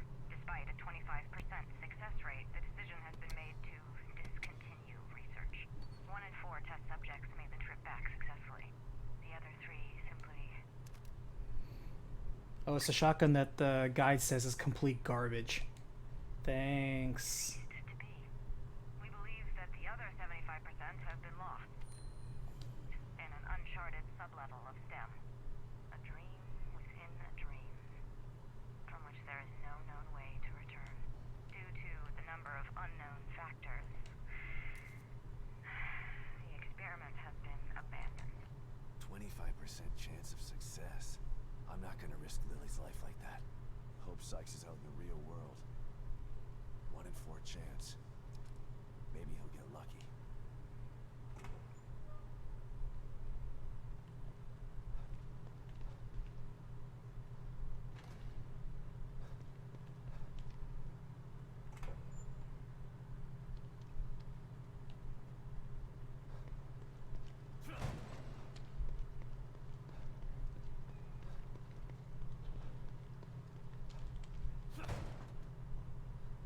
Because, man, I tell you what, they're just... I can't believe that a new gen is coming out, already came out, and I just don't care. I can't believe I'm at a day and age where I can say that, where I'm like, wow, I actually do not care. I'm not excited for either of these machines. They just seem like marginal upgrades, and they haven't shown me anything that I want to absolutely do.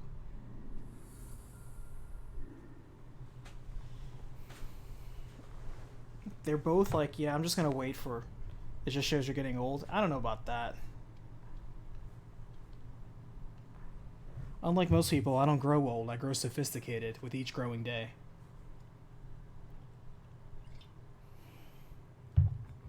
But I will say, I think I've been able to identify value a bit better. Maybe there would be a day and age where I would have been excited. I'd be like, oh my god, the new consoles look so cool. I can't wait to play blah blah blah. But there is no blah blah blah that I'm super excited for.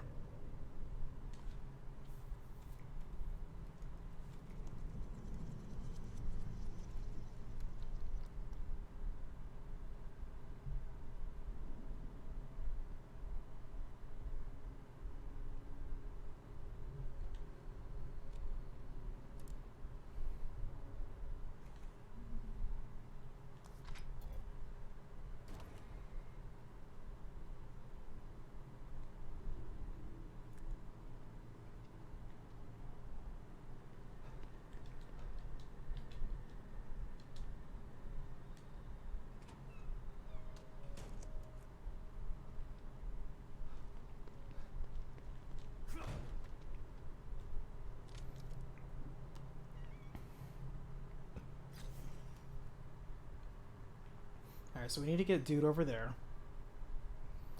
We kind of ignored the street and the train. Let's just double check. Because there was a third crate. There was a third crate somewhere, and I don't remember where that third crate was.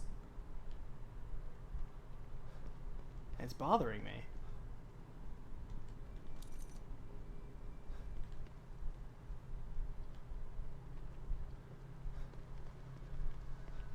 Oh, I think I remember where it was. I think it was in the, in that post office area that we got the key for, and the ghost lady attacked us.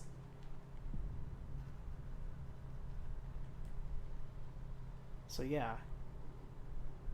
Actually, it's in that red building over there, I think. So yeah, we'll go back there and check it out.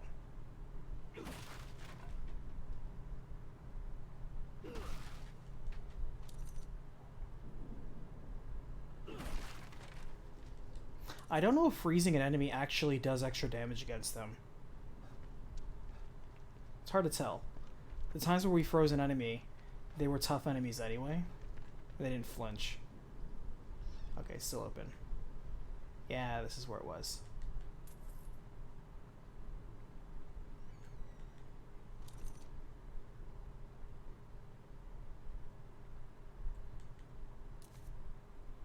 There's no axe holding this dude up here. He's just literally hanging out. Oh, there's a harpoon bolt that I can't access.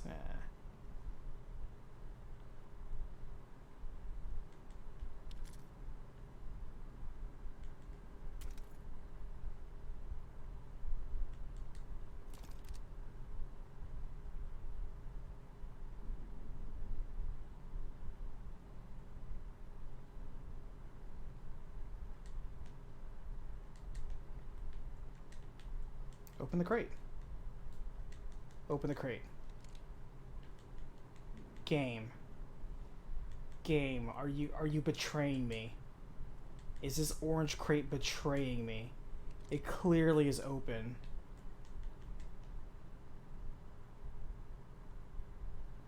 Is it 'cause Sykes left? That doesn't make any sense though. Man, that is some shenanigans. Okay, we're just gonna take a look-see at the train because I don't trust that train to not have traps. That is some onomatopoeia right there. Not onomatopoeia, alliteration. My trademark alliteration.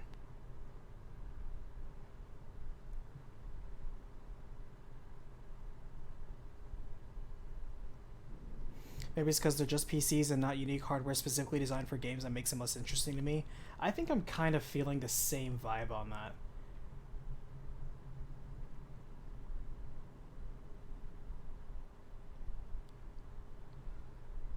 Alright, well the tree fell down, so I can't access the train.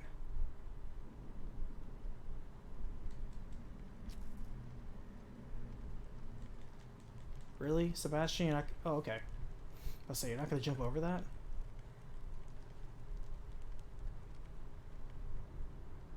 Alright, it blocked off that entrance. It might be something at the very end. That they're gonna make us take the long way around. Hopefully it's not another flamethrower dude.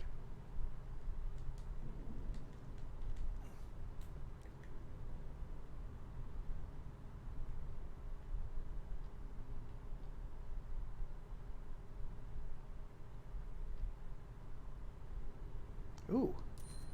Ooh. Totally worth it.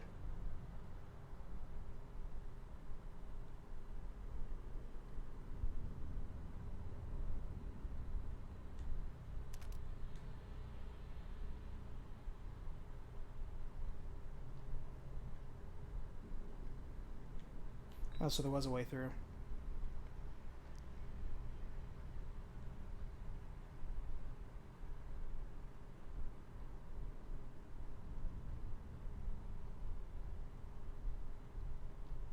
Wow, so the train actually had something good for once. Alright, let's check the other one.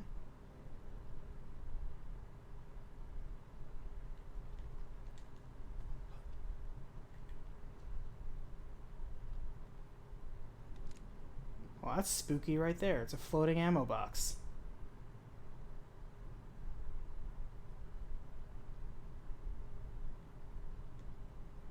Thanks.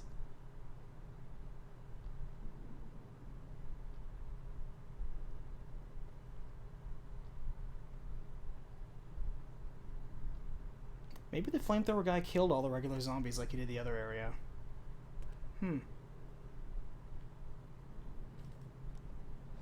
Okay.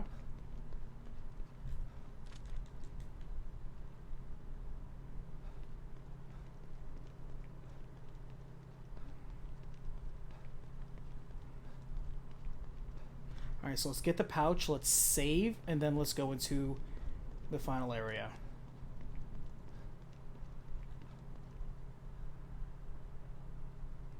Kind of a short chapter. I guess because we're kind of already familiar with this town.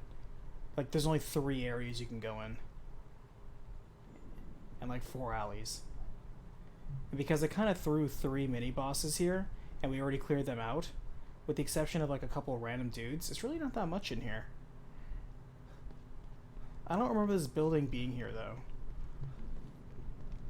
Or at least not destroyed like this. Let's see, there was an angel statue, but we were running fast before. Let's double check to make sure there's nothing else. No wonder this building burned down. There's always candles here everywhere. Guys, fire safety. What is wrong with you?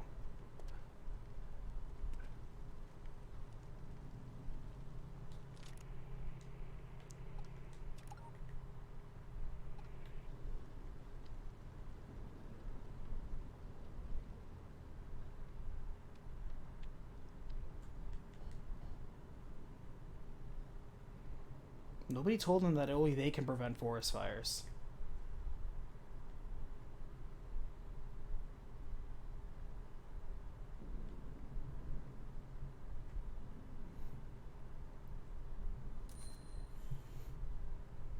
You still remember when you went to see Wolverine and then went to Best Buy to pick it up?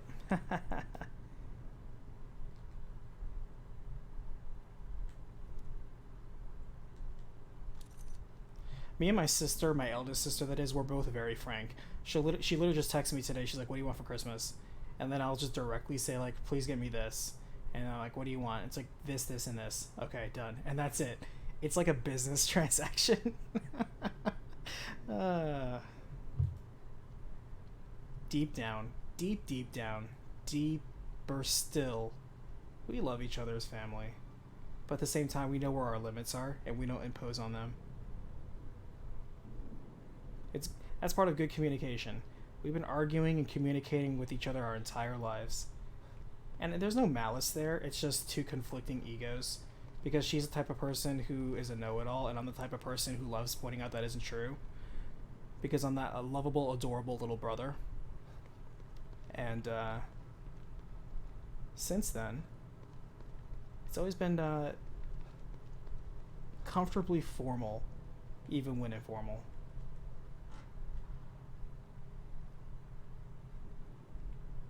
You hate that your brother always says, I don't know. I don't say I don't know. I never say, just pick something that works for me. I legitimately say, I would like either one of these, or I would like this. And, you know, we're not like jerks and be like, I want this $3,000 whatever. I want these $200 shoes. Nah, we're like, okay, this, that, and the other. And we kind of know each other's budgets. And we're like, what's enough that doesn't look cheap and also is something that the other person actually cares about having? We just take the guesswork out. Because, again, it's the spirit of goodwill about giving. Not necessarily trying to be clever and cute about it and be like, oh, I got this cool, funny, stupid white elephant gift. It's like, it's... Why are we obligated to like this? You know, we're just going to donate it.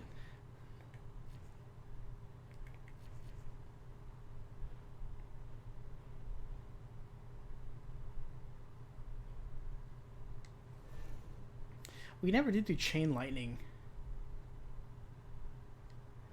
But I don't suppose we've needed it, though.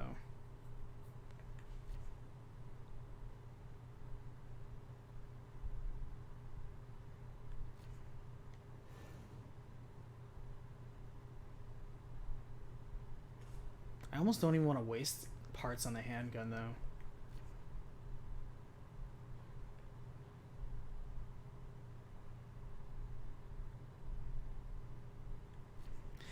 I guess the Evil Within 2 kind of shows us that there's no way to do a knife only challenge. So if somebody ever goes to you and be like, yeah, I'm a complete Evil Within 2 badass, I've knifed everybody in the entire game, then you know they're effing lying.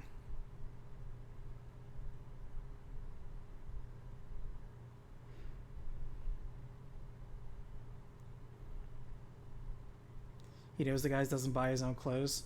I'll be honest, except for like t-shirts, my mother every single year constantly gives me so many like pants and socks that I basically just need to buy underwear, shoes, and occasionally shirts. But then I have friends that give me shirts too. So it's like I kind of have everyone else buying me clothes too. So I kind of don't blame him for it.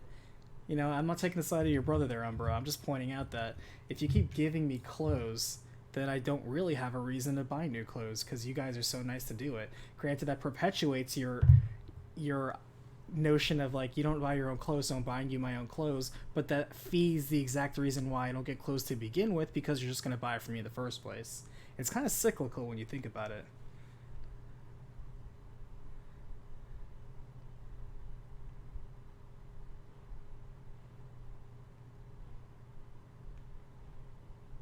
Alright, anyway, I don't see anything I want to upgrade.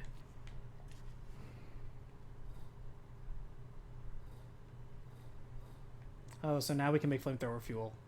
At the cheap cost of just 1 per bullet. But that just probably means it's weak as hell.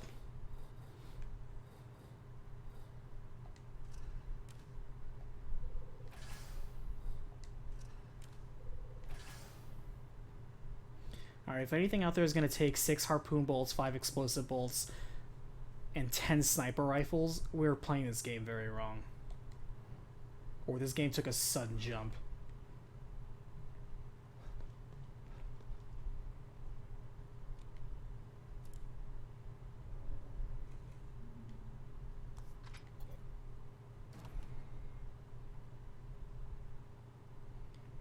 Okay. Let's go.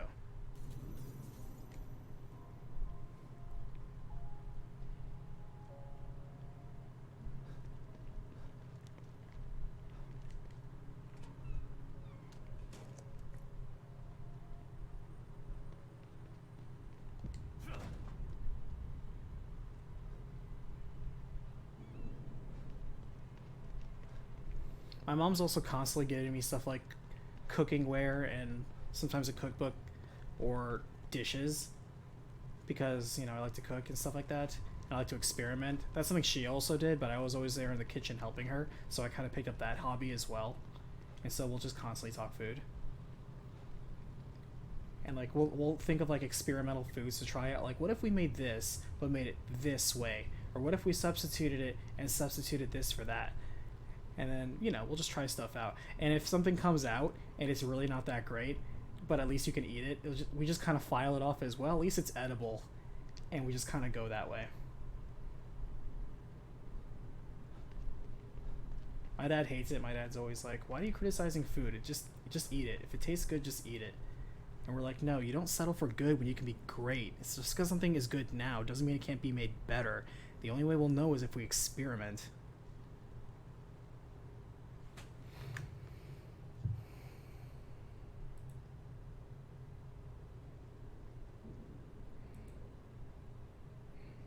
They've just been PCs since like 6th generation. Jtron, they've been PCs forever. They always have been. They've just been boards, sometimes with things hard fused on them. They've always been little PCs. Now they're just almost the line's so thin, you really can't tell them from your regular personal computer because they're running the same operating systems and using the same parts, basically, so... I understand the nuances, but yeah. Okay. Let's go.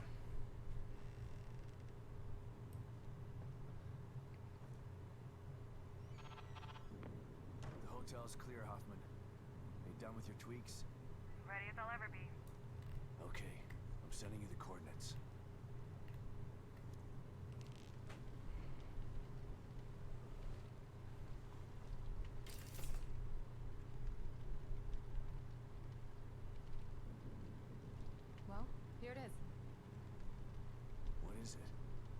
portable field stabilizer. O'Neill must have been working on it before Theodore changed him.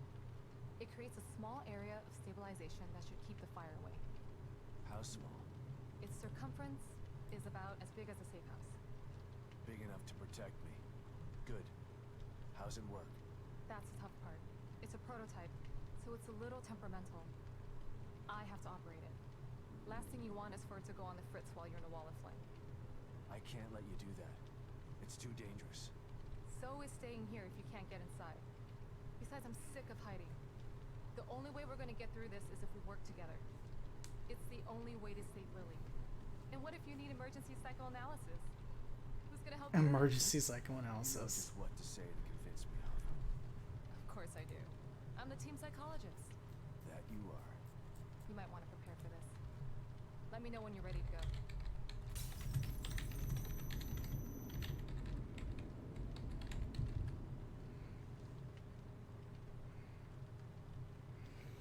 Have you ever seen an N64 Saturn works pretty good compared to the x86? I mean, you're not wrong, but you know, you have to consider the fact that this is a cartridge-based system. You have to go back way further when computers were using things like punch cards. And even like, you know, strange keys and floppies in order to read data. It's really not that hard or that much of a difference. It's just we're talking about different eras.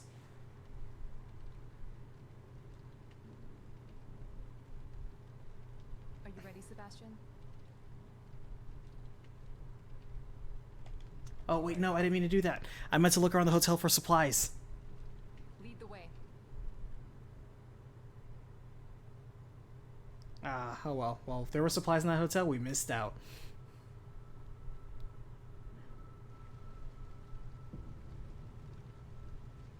I'll have to carry and operate it from here. It should protect us from the fire, but it won't stop those things in there from trying to kill us. Don't worry, I'll take care of them. Here goes nothing.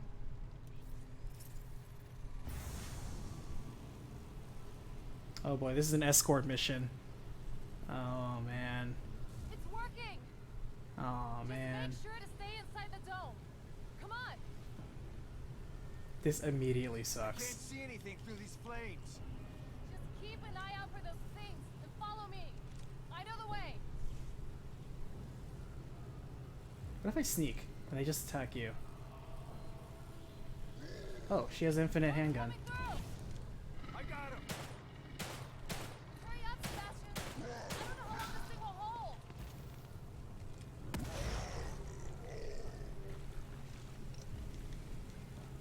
Yeah, fuck handguns. We're just going in loud.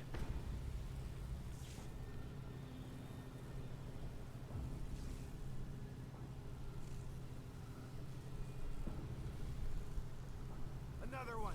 Watch your back, Hoffman. Where? You're here for! Good thing. They're everywhere. Oh shit.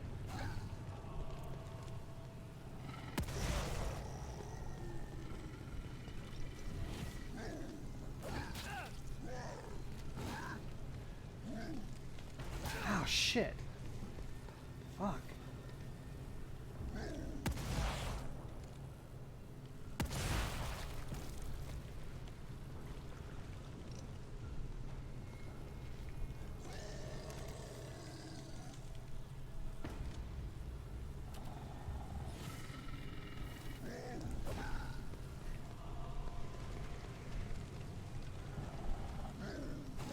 Oh. Ooh. I need you to stop being on fire.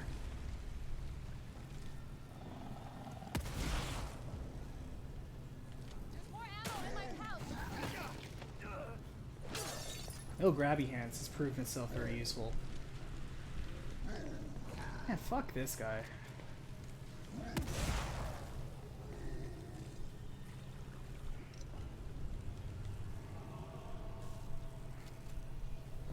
As team psychologist, can you give me some health? It seems a lot longer once you're in it! He wants to keep us out. Good. That means he's afraid. Sure.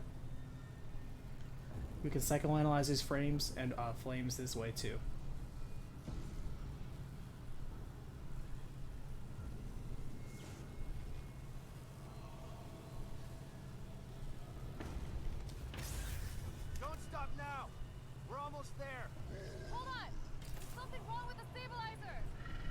you fix it? I'm working on it. Watch my back. Shit.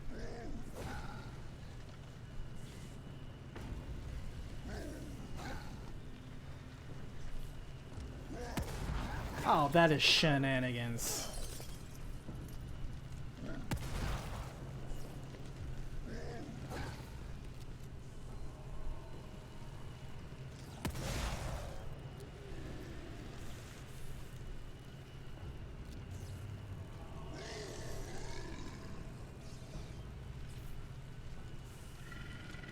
Back up. Let's go. That was close. I told you it was temperamental. Oh, that was the auto dodge working.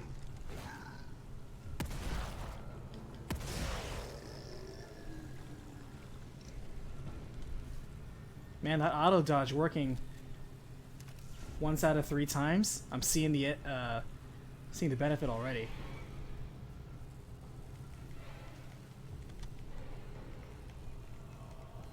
Oh, haven't used the flame one. Are you regretting this yet?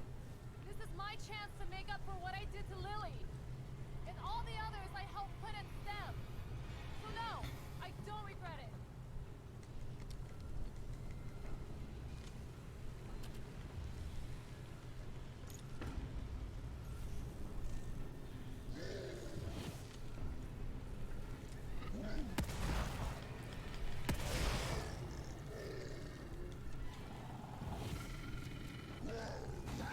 Ooh, look at that auto dodge. Paying off.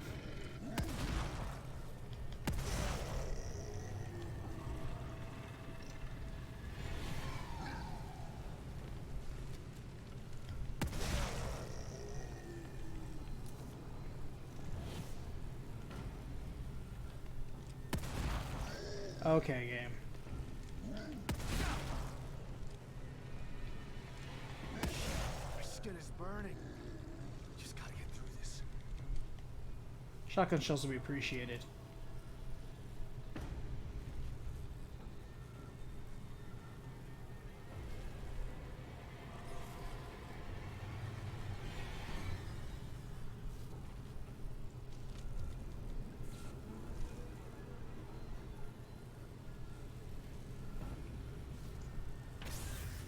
Hoffman, what's happening? It's failing again. Hold on. Hurry up, it's getting hot in here.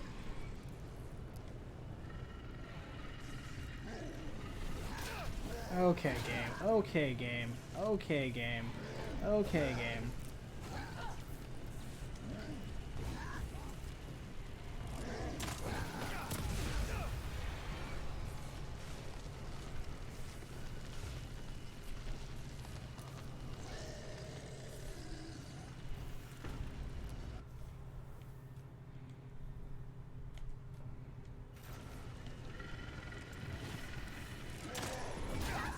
Are you okay? No, I need healing like right now.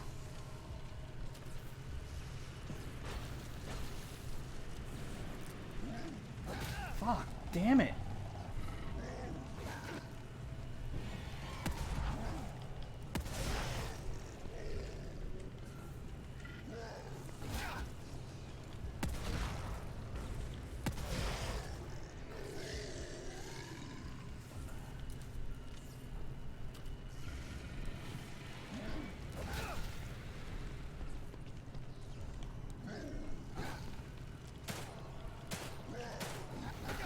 Oh.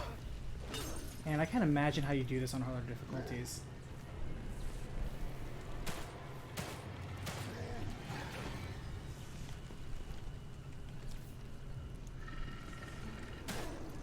Like, there's no room to dodge.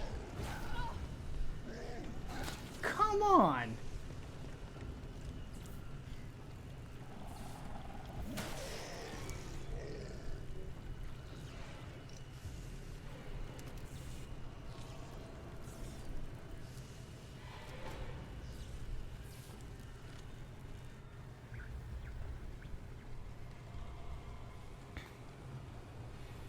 Ooh.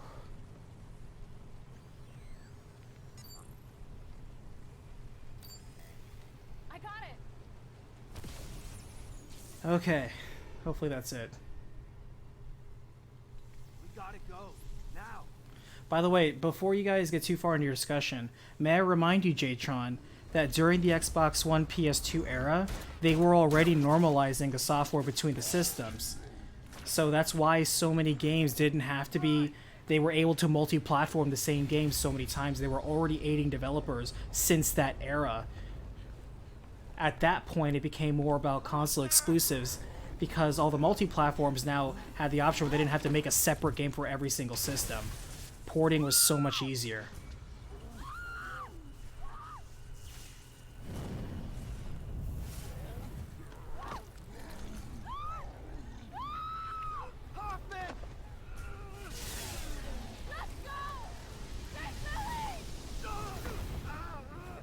Poor Hoffman.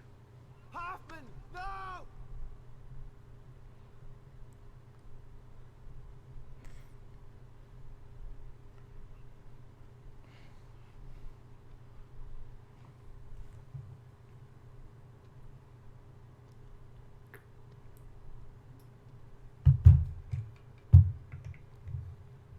I'm sorry, Yukiko. This man has lost every waifu in the game. Promise. Shame on him. Chapter 14 now. After all of this, I'm the only one left, but he's not gonna stop me.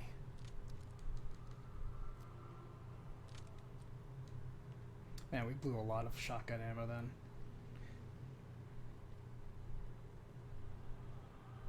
We fumbled our way through that section. I'm not exactly proud.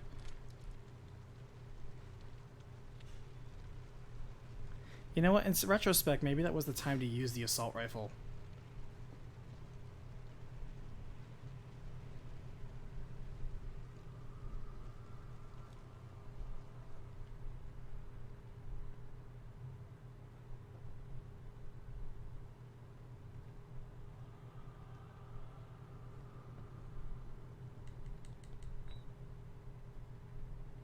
At the same time, I am glad that we invested in no grabby hands, because that ended up paying for itself. With the amount of time we got bro tackled, good lord.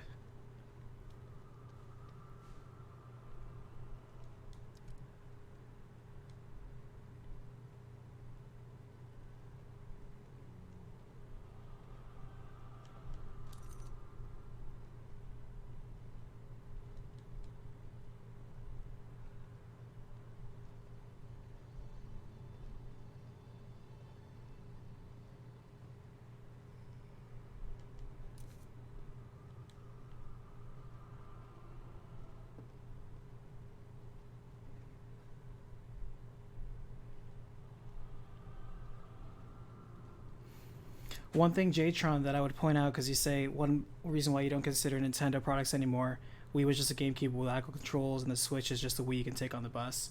That's a bit reductive, I would say. After all, you could just say at that point that the Xbox and Sony PlayStation are just the poor man PCs for gaming. I mean, if we want to be reductive, we can be reductive. But what makes Nintendo thrive compared to the other major competitors on the market is that they have a basically unbeatable first-party IP. And most people are like, well, I don't care about that. You don't have to, because their sales numbers speak for themselves. They're able to lead on software first in a manner that nobody has come close to even touching. They also have a software penetration between their customers to hardware ownership that no one comes close. Usually when it comes to a Sony or Xbox game, even the exclusives, anywhere from 5 to 8% of the total populace will actually get it. With a Nintendo one, you can expect 15 to up to 25%. That is massive.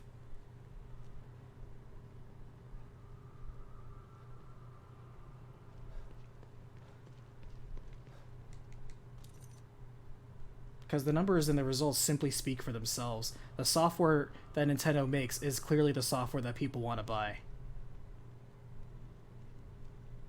You don't believe it's due to the quality of their games, though? People clearly think it's fun. People clearly are willing to spend top dollar on those games. I mean, the proof is in the pudding. I'm not making up these numbers. You can look up the sales numbers yourself. You don't have to like the games, but it doesn't change the fact that So many people do. Hey Dark, how's it going?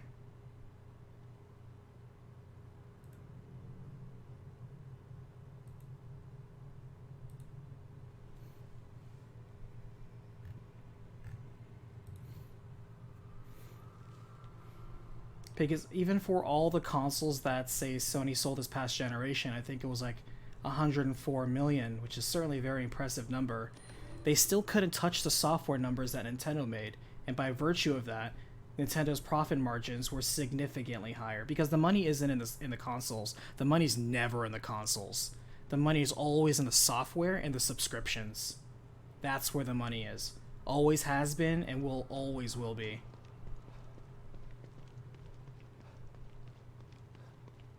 They sell because it's Zelda, because of its Mario. Yes and no.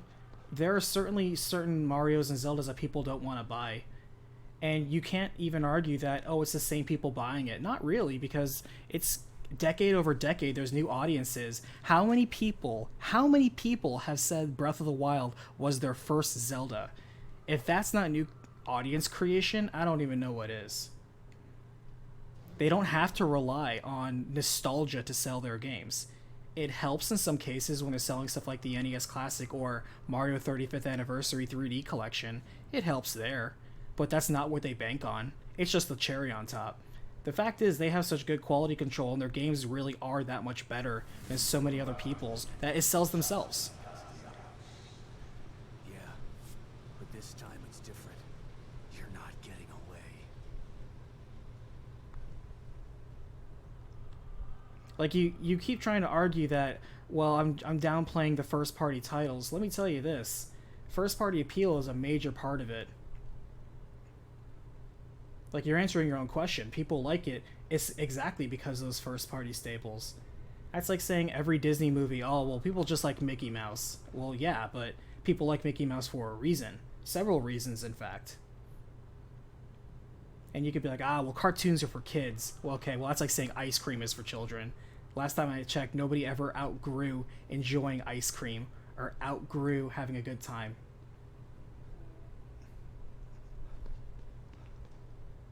It's like, that's just somebody being salty at the fact that something they don't like is massively popular than the thing they like. And that's fine, but that's... like, it's I don't even know. It's like, it's not even a discussion.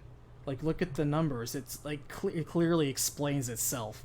People enjoy the games. People enjoy the software. People buy the software. It's the same as any other video game business. And it's like, marketability is a part of it? Absolutely. And that's also a big part of it. You slap a Pikachu face on a shirt, it sells $20. You throw Nathan Drake on the shirt, people be like, who's this guy? Didn't this guy host a game show or something? He looks kind of like Nathan Fillion. Is this Star-Lord? People would ask that.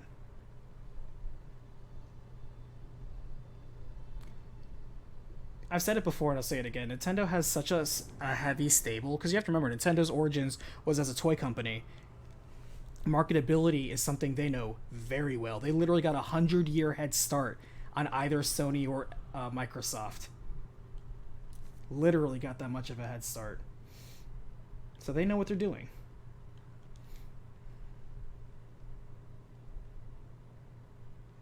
And yeah, Sony is constantly trying to harp on selling you nostalgia. Like, oh, remember like how much you love this other game? They're trying to build their IPs. They would kill to have IPs half as popular as Nintendo. That's why they're constantly trying to recycle and show you the same big faces and names over and over and over. Why do you think Sony during the presentation was cooing so many people with games that won't come out for another 2 or 3 years just because they show you a glimpse of, like, God of War Ragnarok's logo? I mean, they're doing the same thing. Just because they're not as good with it or as successful as Nintendo, there's no reason to hate on Nintendo for it. At that point, it's like we're arguing sports teams.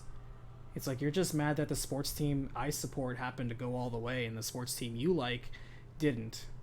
But it's not even like that. Like, they're not directly competing against each other.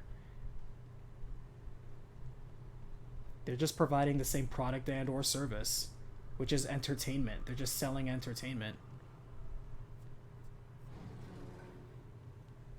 You have to go back to Nintendo making the video game market profitable and single-handedly did the crash in '83. Sure, that's certainly history. But they've done so much since then. Man, I'm really tired of fighting these fire guys. These guys are not fun.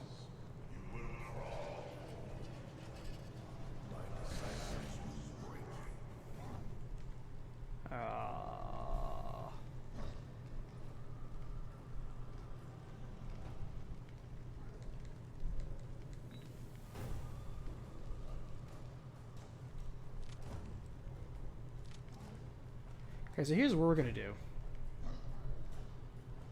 We're gonna try to stealth kill as many of these dudes and snipe the rest.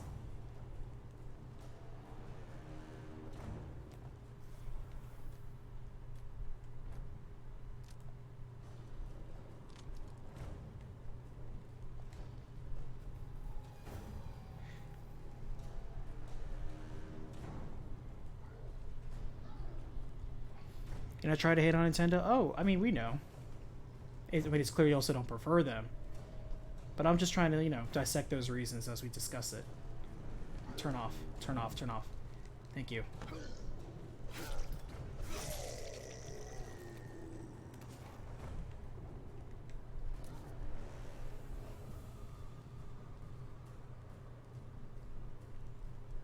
They do, in fact, have a large legacy. But there are many people where that legacy doesn't matter because they didn't live during the 80s. They didn't live during the 90s. Hell, a lot of the kids these days that are getting their first system, there's so many kids whose first system will be the Xbox Series X, who will be the PlayStation 5 this Christmas, if they can get it, which is not likely. But those that are, that's going to be their very first video game system.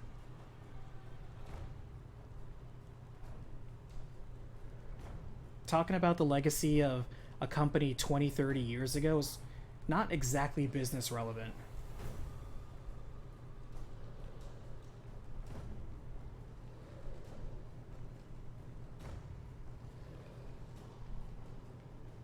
Yeah, but Jesus didn't create a clothing line that's still popular to today, though. We're talking about business.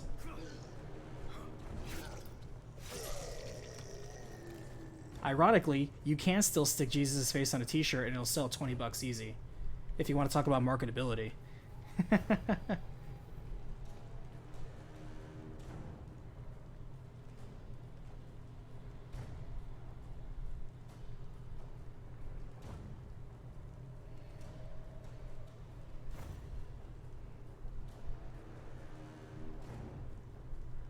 Yeah, kids born tomorrow will know Mario. It doesn't matter if you've like people's moms and grandmothers, doesn't matter if they've never played a video game before, they probably recognize Mario. They probably recognize Pikachu. In fact, they probably think every single Pokemon is Pikachu. As silly as that meme and joke is, it's basically true too. Alright, stay right there.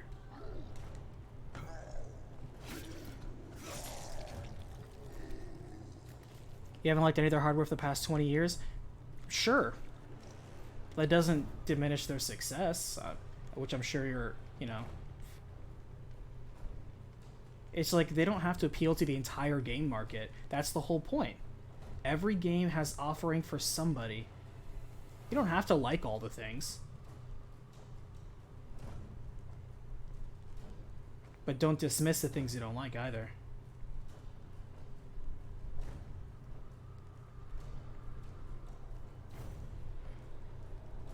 It's one of those things where it's like, I agree it's popular, but I will never like it.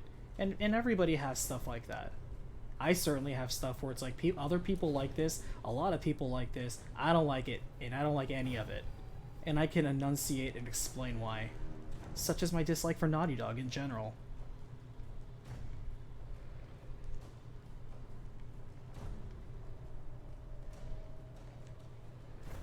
What am I investigating in this? Nails. Cool.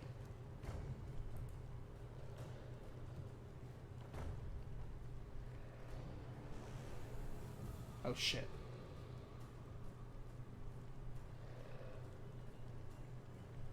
Can I sneak up behind that guy?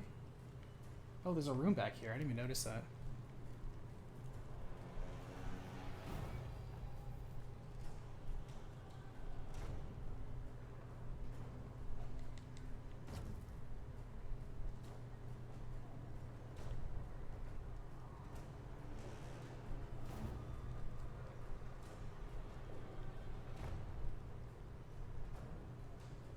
Oops.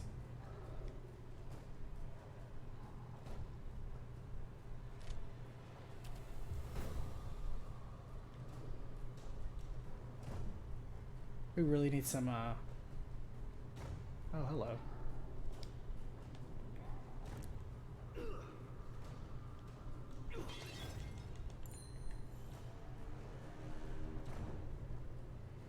We really need some healing potions.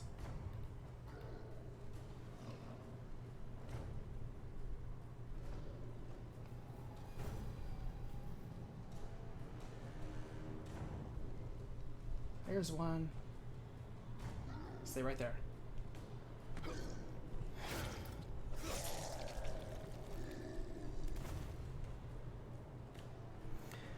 Don't you think it would be beneficial to the customer if they want to be competitive, though?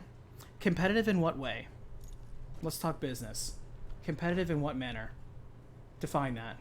There are many ways with which people can compete. They can compete on cost association, creating new value. In the case of video game stuff, the most simple thing would be... oh, bolts. I see bolts.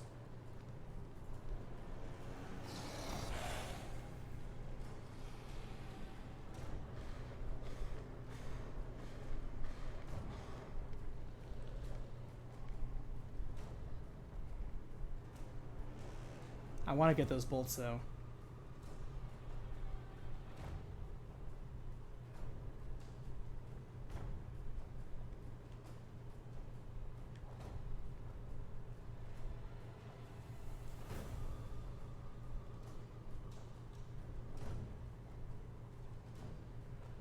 I'm almost better off shooting him.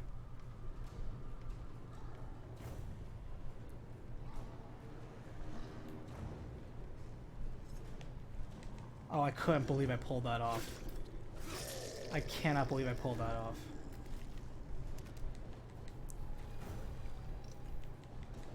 Man, could have had some harpoon bolts here. Watch, as soon as I pull that second harpoon bolt, I do would have come alive. Alright, I see you up there.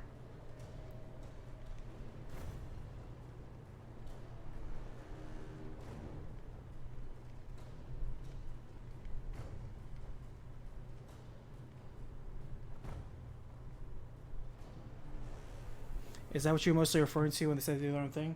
Alright, hold on. Let me pause the game so nothing spawns behind me. I'm actually going to check Discord real fast and see what you mean. Oh, you didn't click it yet. I mean, you can post it here. It's fine.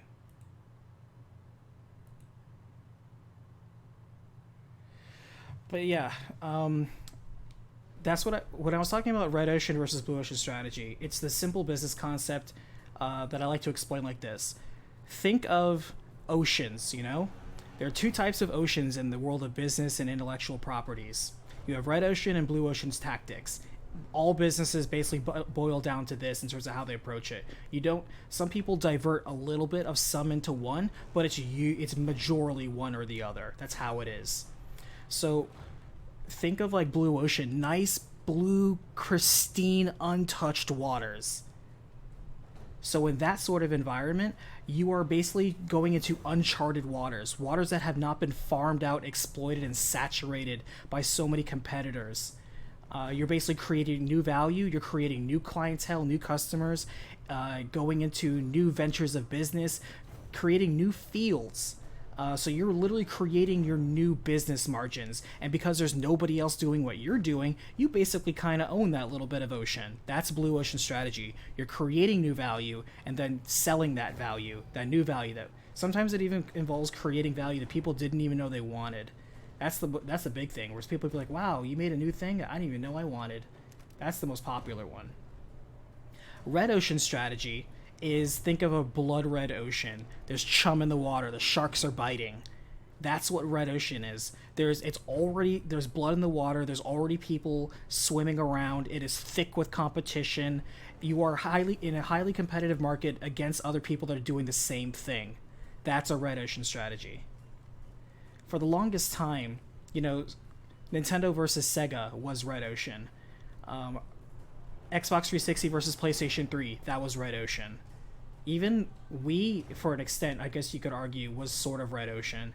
However, like 3DS, that was basically, it used to be Red Ocean, but it got quickly overrun to where it just became Nintendo's show, so it might as well have been Blue Ocean, because they were just the biggest fish in the sea and there was nobody else really swimming with them.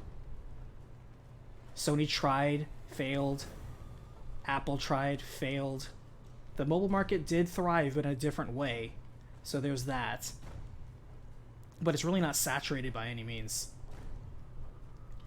And then this recent generation is super interesting because now we're at a point where Microsoft is going off in its own mainly blue strategy, with focusing on software and subscriptions more so than hardware. And they've created such excellent value with that. They've already established an effective online marketplace. That's already been done.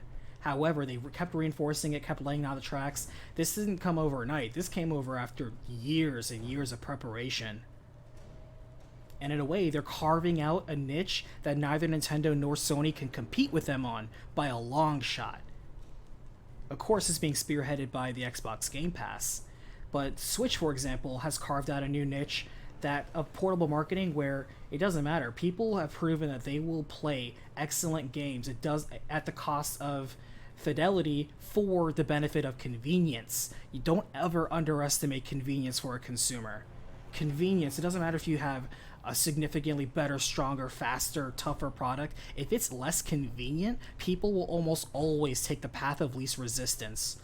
Almost always. And capitalizing on that with their mastery of the portable gaming systems. Where am I going next, by the way? I'm kind of lost. I'm walking around in circles at this point.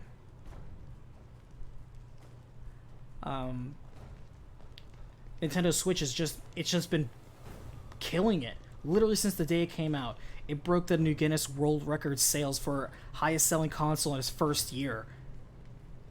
In an industry that's been around for over, 30, almost 40 years, Nintendo Switch is killing everybody in its first year, and it hasn't looked back. Its rate of system sale is spectacular and only gets stronger and stronger.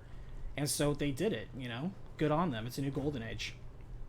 And they still haven't sacrificed the quality of games that people are playing. Their consumer penetration is amazing. I'm lost. So that's Red Ocean, Blue Ocean.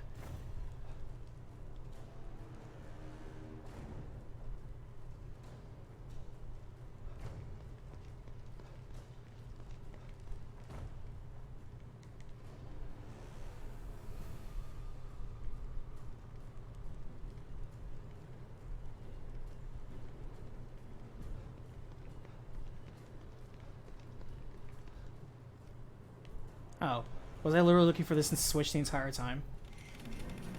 God, I'm so dumb.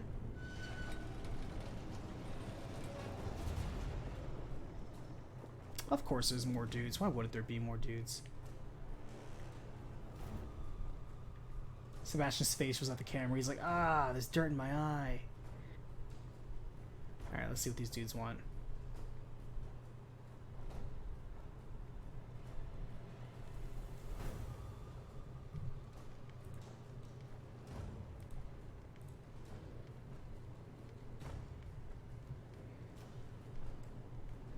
Now, are there services and things they could do to be better? Sure. But you can say that about literally every company ever, so it's not exactly a poignant thing to say. It's certainly, there are lots of things that we wish could be better. Like, wow, sure, it would be nice if the Switch was portable and also had really, better online services, It would be nice if they had, more powerful processors to play some of this stuff, or cloud streaming or whatever. There's a long wish list of things that would be nice to have. But at the same time, there is a price value point where you have to be like, how much is it worth investing into this technology for the return on investment to be worth it? If it's not very high, then it's not very high. They have a lot more people with a lot more data than I do to evaluate that sort of thing.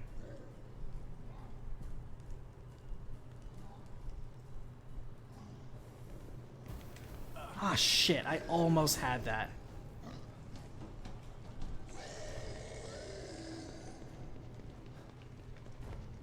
Run Sebastian Castellanos.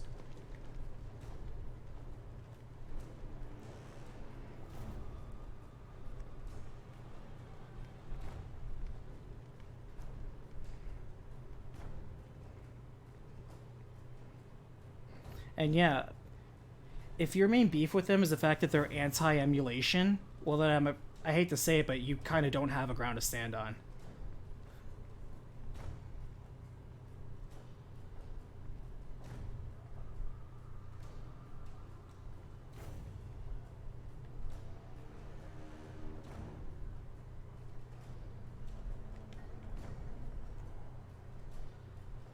Because yes, has Nintendo sold emulators that are overpriced and less efficient than the ones on the market? Yeah, absolutely.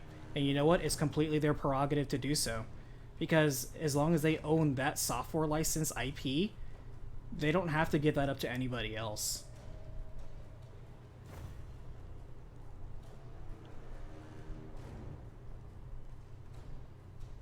One thing I will say though is that if a game is accessible to buy these days, it's not prohibitive, and it's not that it's out of print and prohibitively expensive to get.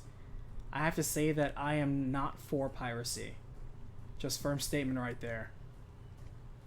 People that like to brag that they're downloading like PS4 and Xbox One games or Switch games and playing it on other PCs, you're only fooling yourself. I mean, you could argue that, hey, I just don't have the money to buy this sort of thing. Sure. I mean, I don't have the money to buy these expensive shoes. It doesn't give me the right to steal them from the store. That's never an excuse. It is, what you're doing is technically unethical.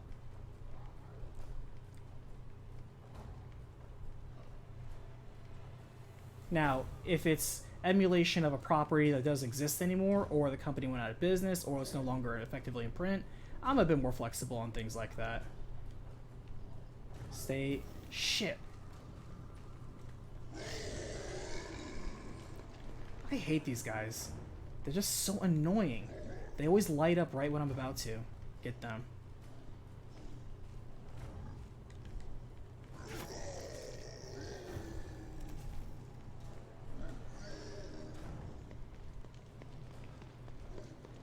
They're just annoying. They're not even tough, they're just annoying.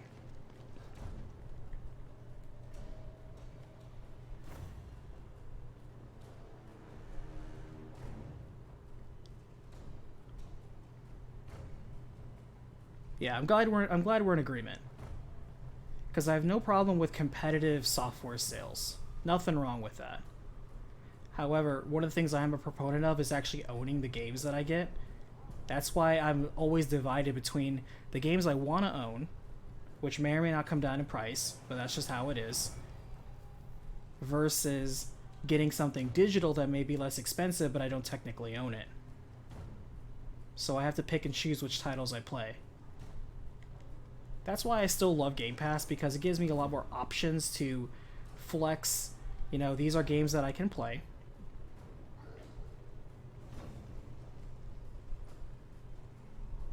Or at the very least, games I could try.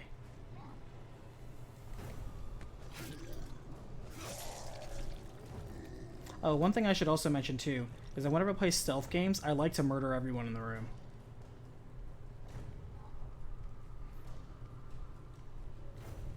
I don't have to. I can just be sneaking right on by these guys. But if I can just knife them in the back and be done with it, you don't have to sneak if there's nobody's alive.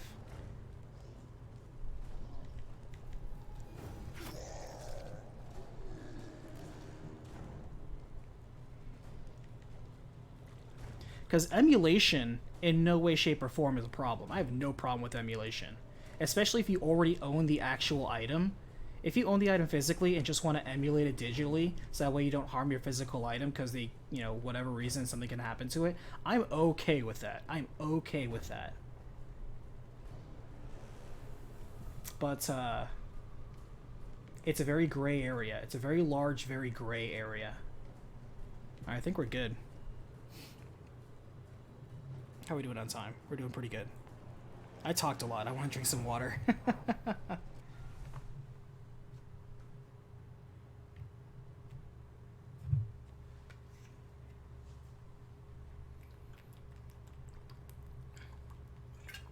Let me quickly check the video that you posted too.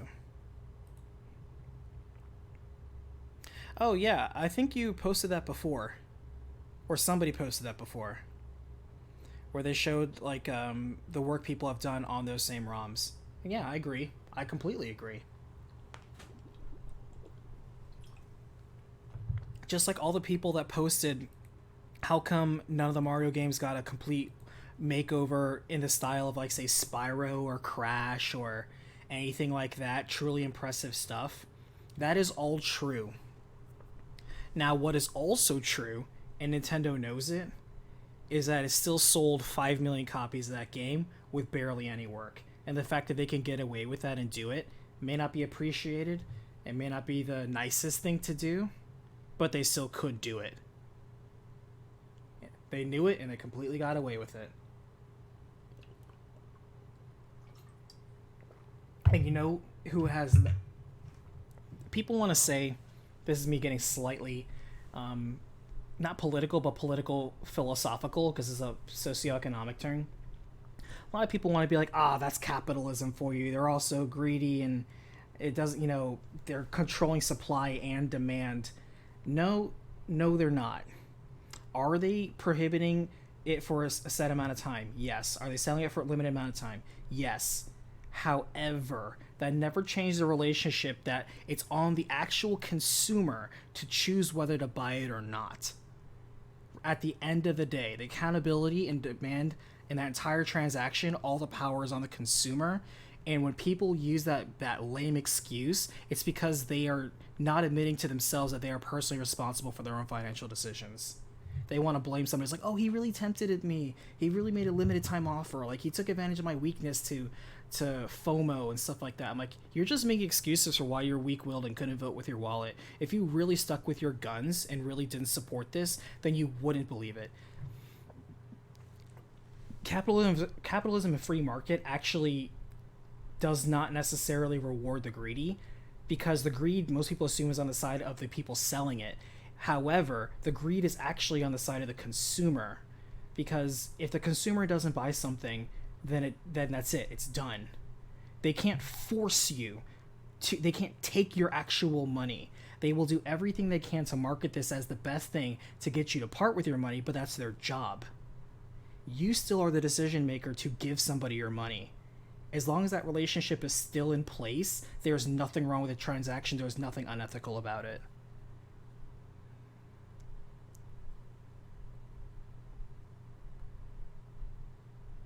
It disrespects the fans? Why? Mario 64 is still available on so many systems. You can buy literally that same exact port on so many things. Yes, I want to buy it on the Switch. Well, I'm only going to sell on the Switch for the next 4 months.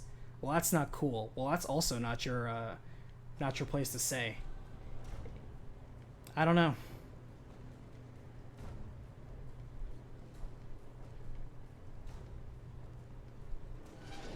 At the same time, for every person who's complaining that they didn't put any effort into porting those games and they did change a bunch of stuff. Oh yeah, that's true. If there were, like, that's the other side of the argument too, is that there are people who don't want their ports to be up-resed, who don't want their ports to be flashily done, because to them, that's disrespectful to the legacy of the original version of the game. Because you're not playing Mario 64, you're playing some gussied up 4K Neo, like, Millennium version of the game. That's not the original Mario 64. That's a gussied up version. There's that argument too. That's a good point, Shadow. That I didn't think about that. Because then there's the opposite side of people who would oppose it for interfering with it too much. You're never going to satisfy everyone, but you clearly satisfied the purchases of 5 million people. That's just where I stand on it, mind you. Everyone has a different opinion.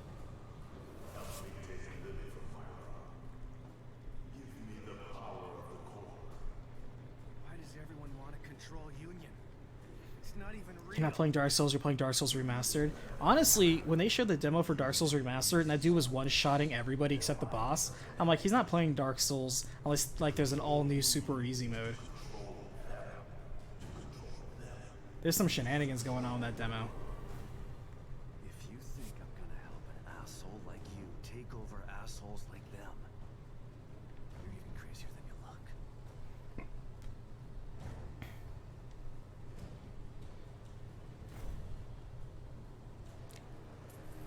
But yeah, like, you have people on both sides of that fence. And it's not even a two-sided fence. It's a lot of people with a lot of different opposing opinions.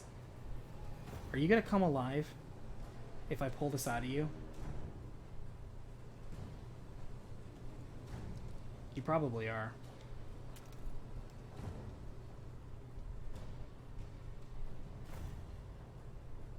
Maybe not. Okay.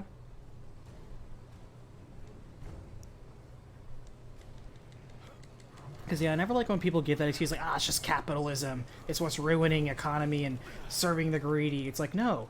They provide a product, and you have the option to buy it. You are the consumer. You hold all the power in the transaction. It's never changed. They're not making you buy something. Facebook does that. Facebook's like, oh, you want to use our service? Well, you have to use our other service that you didn't ask for in order to operate the service you actually wanted. That is unethical. Creating an item that people want for a limited amount of time is not unethical. It's not preferable, but it's not unethical. Your anger is not unjustified, but I would say in many cases for many people, it is misplaced.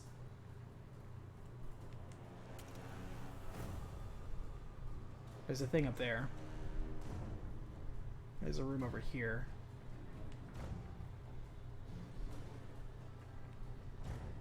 All these rooms seem like traps.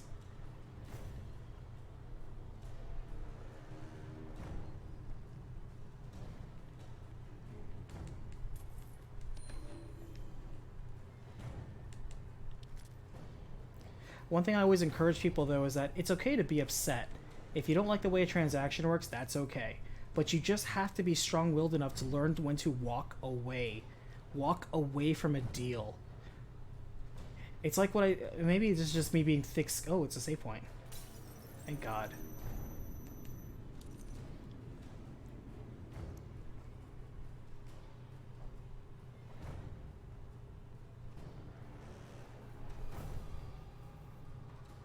Because here's the thing. It's thick skin from being like people who are trying to be like content creators, and they are using every excuse to justify why they got ripped off when they signed agency deals or company deals. There's so many people out there to scam you with the express intent of scamming you. But if you didn't do your due diligence to read your contract or understand those terms, or if you're like, I don't understand these terms, hire a lawyer. Lawyers are so expensive. Yes, they may be expensive, but they are worth it if it's going to save you a lifetime of agony or losing your own brand that you built up on all the content you created. Is it worth more to pay this lawyer whatever crazy fee they're asking for per hour to make sure you don't get effed over on a deal? You know, or is it worth more losing all of your life works and trying to buy back your own intellectual property at full retail value, even though you think you own it, but you signed a piece of paper giving it away?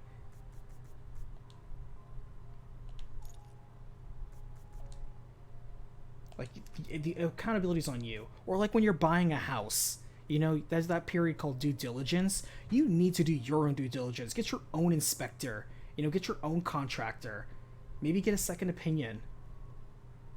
You know, there's so many things that you need to do and owning up to that responsibility. So many people are afraid of taking personal accountability. That's the part that makes me mad. They just try to shove so many reasons on other people. It's maddening.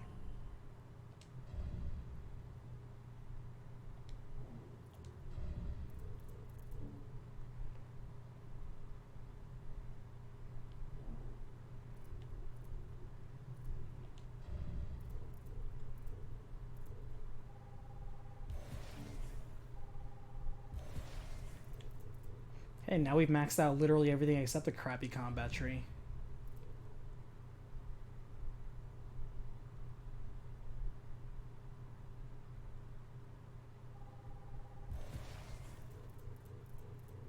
Oh, you know what? Maybe we should save up for Bullet Cascade. I don't know. That seems stupid.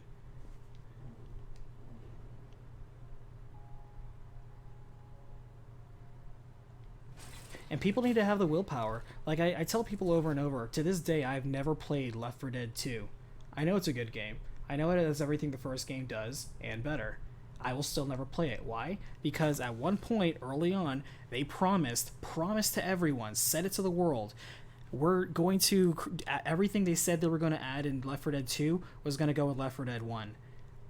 But instead of making all those additions and changes to Left 4 Dead 1, they decided to package it up, basically make a glorified expansion, and call it Left 4 Dead 2. And I, like many people, boycotted that game. But unlike 99% of the people who still ended up buying that game and playing it because they couldn't stay away from their precious video game, I've never touched Left 4 Dead 2, and I still never will. Because of the principle. I may only be a drip in that ocean, but I at least took a stand in what I believed in, and I followed up and I stuck with my guns for all these years. Like, because the publisher lied. Valve lied to our face. They said, oh, we're going to do this, and they turned around and did something else. And then wanted the audacity to charge you money for it. And I'm like, no, I'm not going to play it. Nope. Now, if they make a Left 4 Dead 3, sure, I'll play Left 4 Dead 3. I'll never play Left 4 Dead 2, even if they give it to me for free. Actually, I already own it. They did give it to me for free. I still have never played it, and I never will play it. Because what they did was wrong. The problem is, I'm in the incredibly small minority of people who actually say what they mean and mean what they say.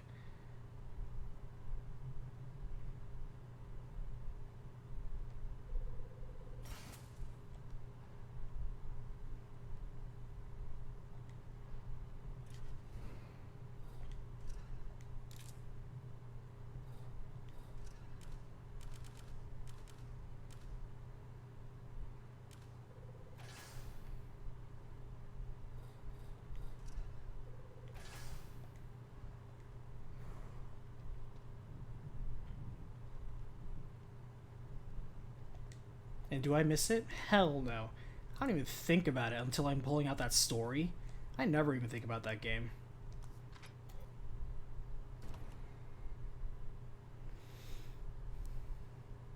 Gotta stand up for everything or you fall for anything? I agree.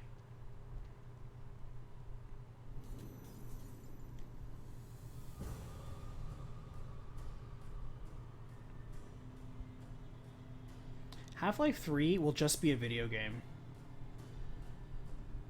All these people that smell their own damn farts and think, oh, Valve makes the best games ever because they made a couple of good ones that at their time were very revolutionary, but kind of these days is actually pretty average because the standards of games have been risen so much. Like, I don't think, like, there are parts of Half-Life that are good, but I really do question if it holds up.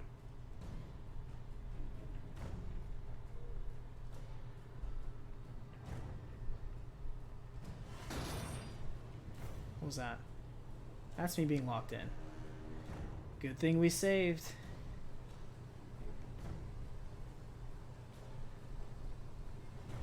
Alright, so what's the trick here?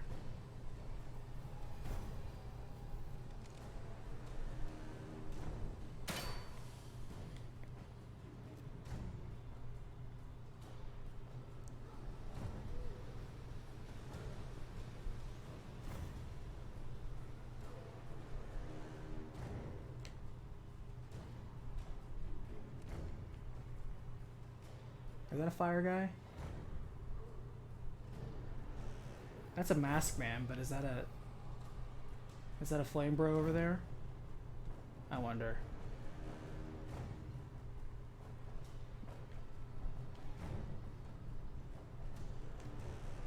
The Shy Guys are just slightly tougher regular dudes. They're not so bad.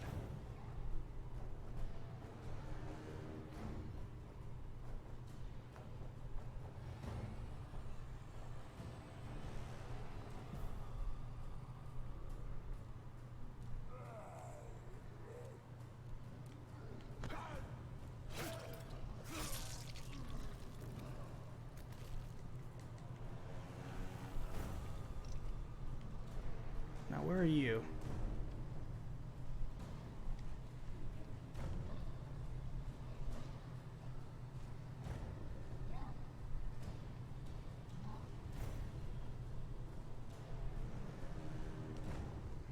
He's gonna... Shit, I knew he was gonna do that. Turn off right now.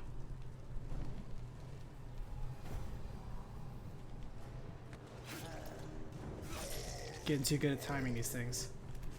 Okay.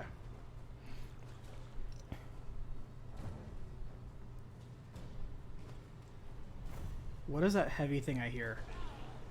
Okay.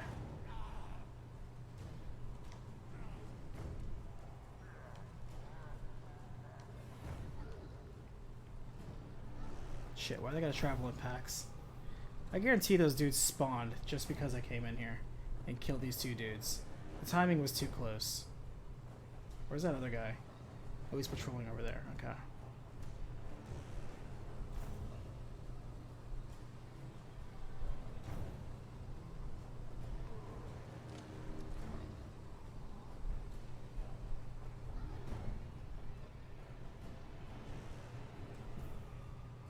He's gonna turn on fire right now. Golly, I can call it. That's kind of annoying though. His rhythm is off from where I need to be.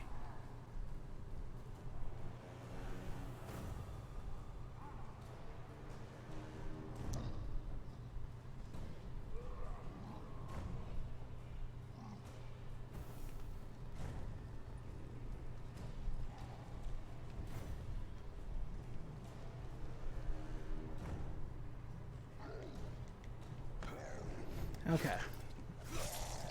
The influence is so great. Let me read that comment just a minute when I'm getting scouted.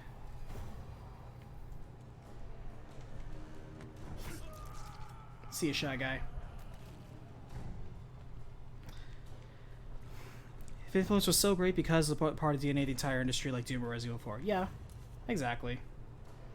Like, it's still fun to play those, but I think their relevance has been diminished. They had their point in history, but we've surpassed that mountain that they came off of. That mountain has been climbed, and it's been scaled even further beyond.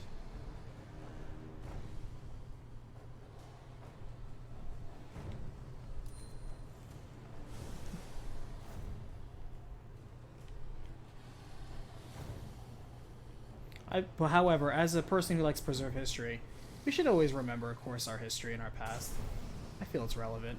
Is that a flamethrower man? It is a flamethrower man. Man, really? I'm gonna just dodge these guys, because clearly these guys are dumb. But yeah, I'm not dealing with that.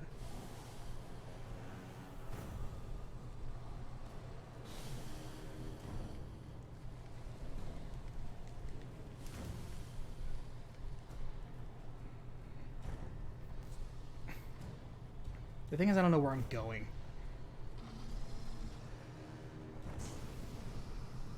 I'm guessing wherever he is where I need to be.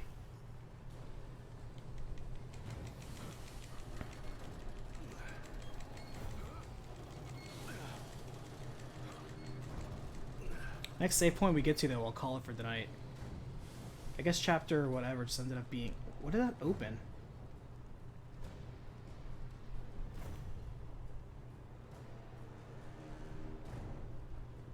Or did I just turn off these fires? I guess we'll try this door then, because we have nowhere else to go.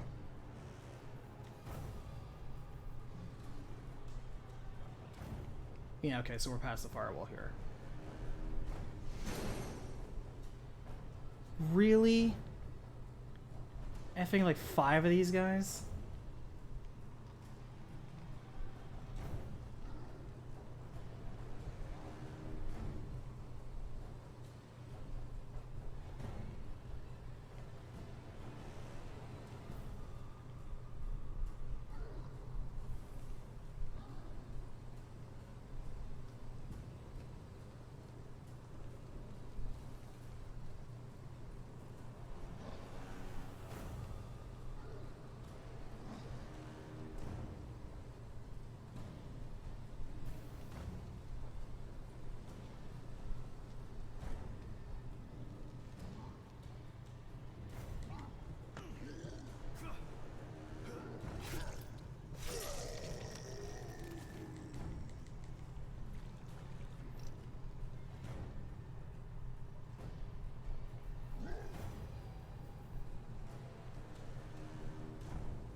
I don't mind baiting him like this.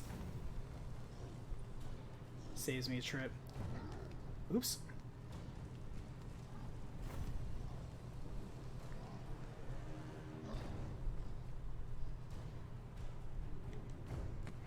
Makes this easier. Yeah, I know. It's like for some odd reason, you know, they're only hot when they're actively on fire. Otherwise, it's fake fire. You know, they're actually just mildly toasty to the touch. Are you guarding anything over here?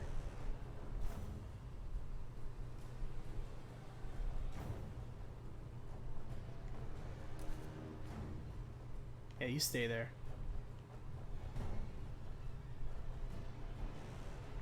I think it's like a random chance of them waking up. Like, there's no way they don't put that there. And it's not gonna wake up. Alright.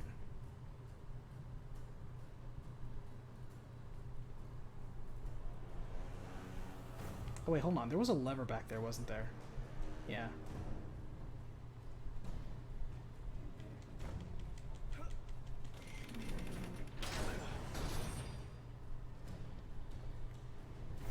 Oh, I guess I could have trapped him in there and put them there. That's cool. I didn't know that.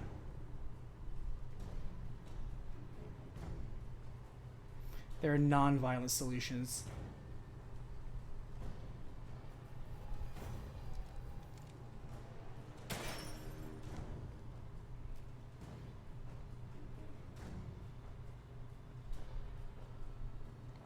I did walk pretty far.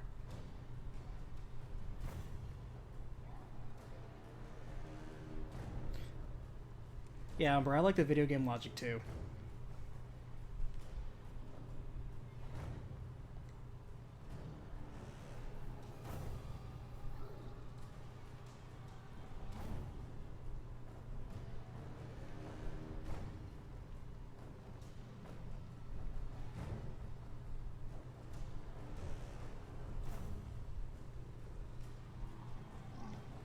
That was right on the 9-second mark. Oof.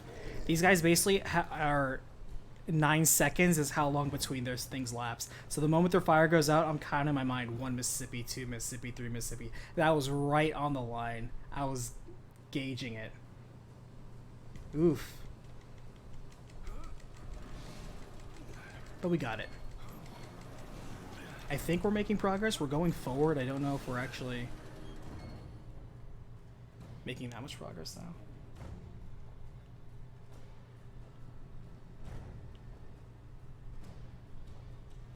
What was down here anyway?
Feels like we're going in circles.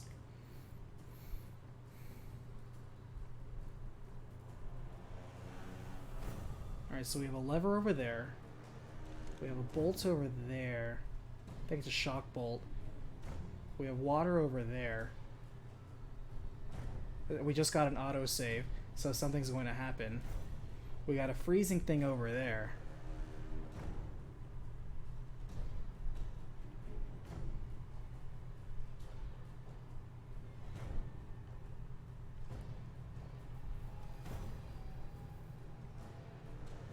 Any ammo or anything over here? Nope.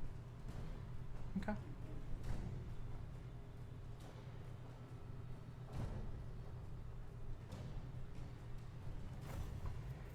Okay. Let's see what we got. Walk into a room and 4 guys spawn.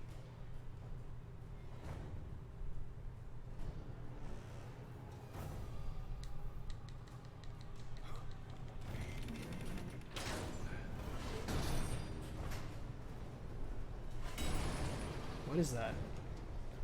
It's a ramp? Oh, what the fuck?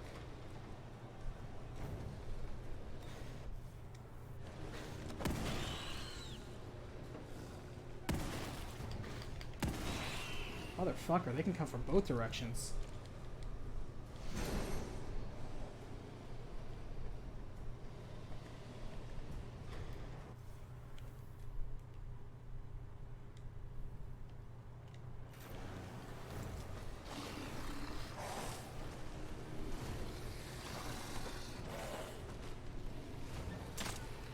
Damn it, really?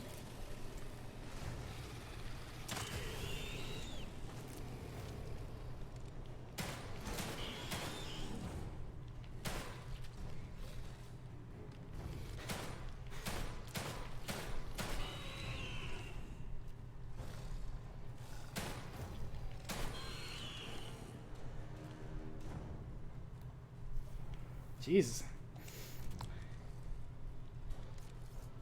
They're coming out of the water, though.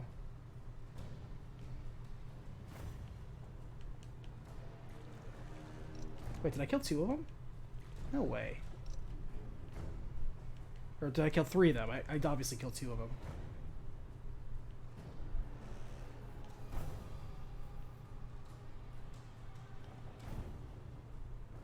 Alright, well, obviously we kind of got him.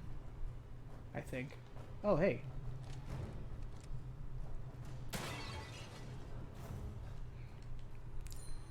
$32 out of 32 keys, baby.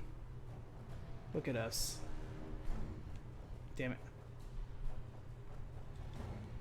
The last one you killed is not with the set on fire. Oh, it wasn't? Or did they both come at the same time? Okay. Either way, we got him. I don't know how I blinked and somehow thought one enemy was another enemy. Clearly it's getting late. Alright, but if we can just get a save point, we'll call it.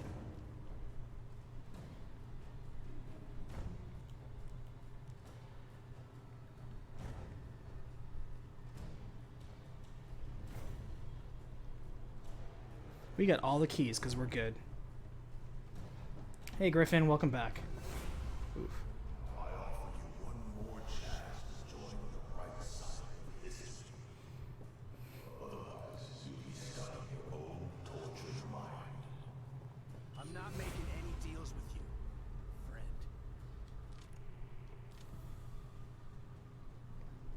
One of my favorite quotes from, or jokes from Fallout 3, maybe it was Fallout 4, I can't remember, was when your helper bot, you know, is like, hey, tell me a joke, and he's like, war does not determine who is right, it only determines who is left. I'm like, I like that. That's a good one.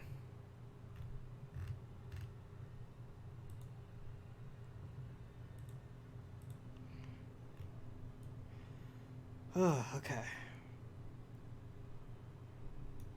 Drink some water.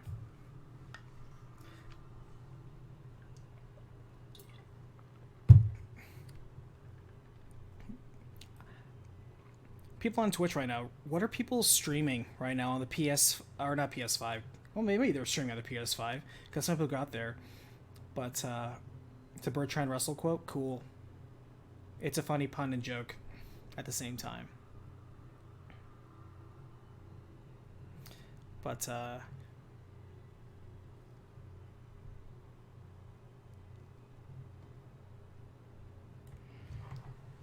okay.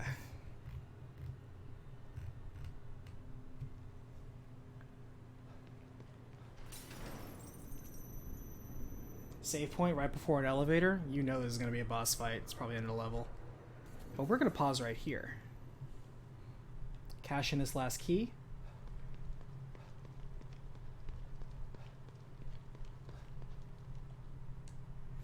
14K people watching Max play DMC5.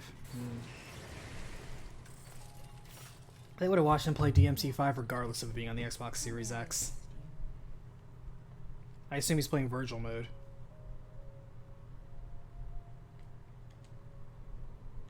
Look at all these beautiful redeemed lockers. Goop juice. Well, now I feel stupid. I could have had the 75K. Max pulls those numbers all the time.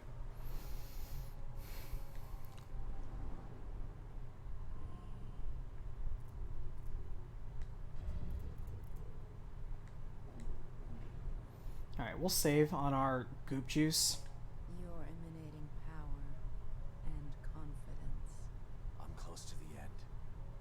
And I've learned a few things. I just want to take care of this once and for all. I can provide you with some help, but But what? you must be cautious. You have overcome challenges, but too much certainty can be dangerous.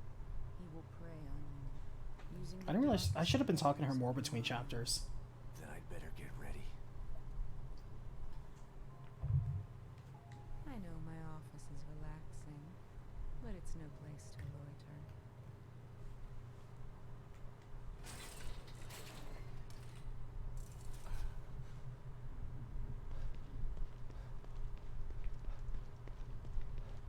Okay, it looks like this will have to not be the finale episode. Looks like finale episode will have to be tomorrow.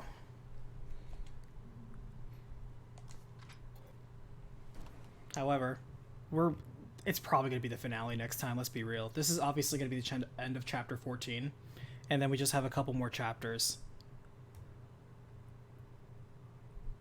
Which I imagine we're probably in the end stretch at this point. Because unless they're going to bring us to a brand new open area, which I doubt, it's probably going to be a straight drive. Wish Noel was here to tell me how far I actually am. That's alright. Alright. Man, we had a lot of discussion today. A lot of revelation.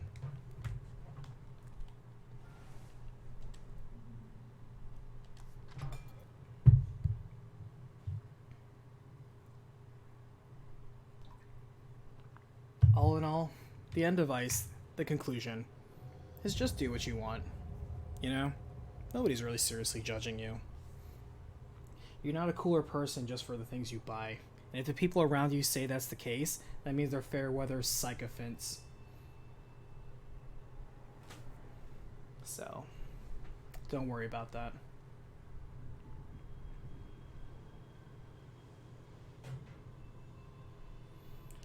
Ah, okay, so tomorrow we're going to finish up Evil Within 2. I'm excited for it. I don't know what we're going to do next.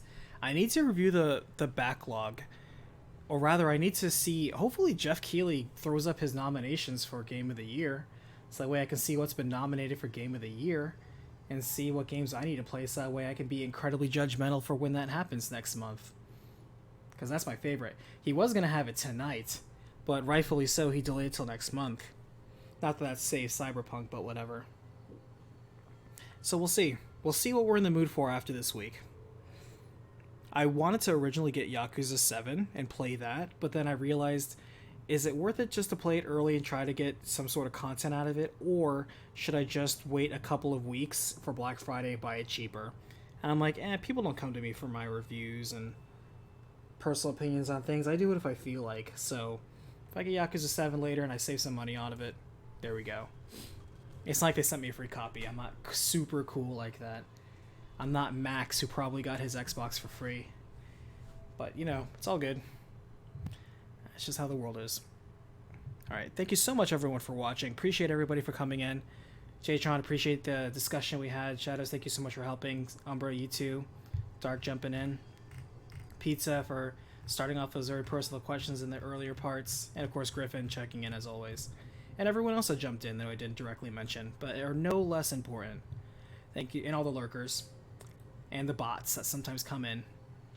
Thank you so much for watching. See you in the next Battlefield, which will probably be tomorrow, so keep an eye out for that.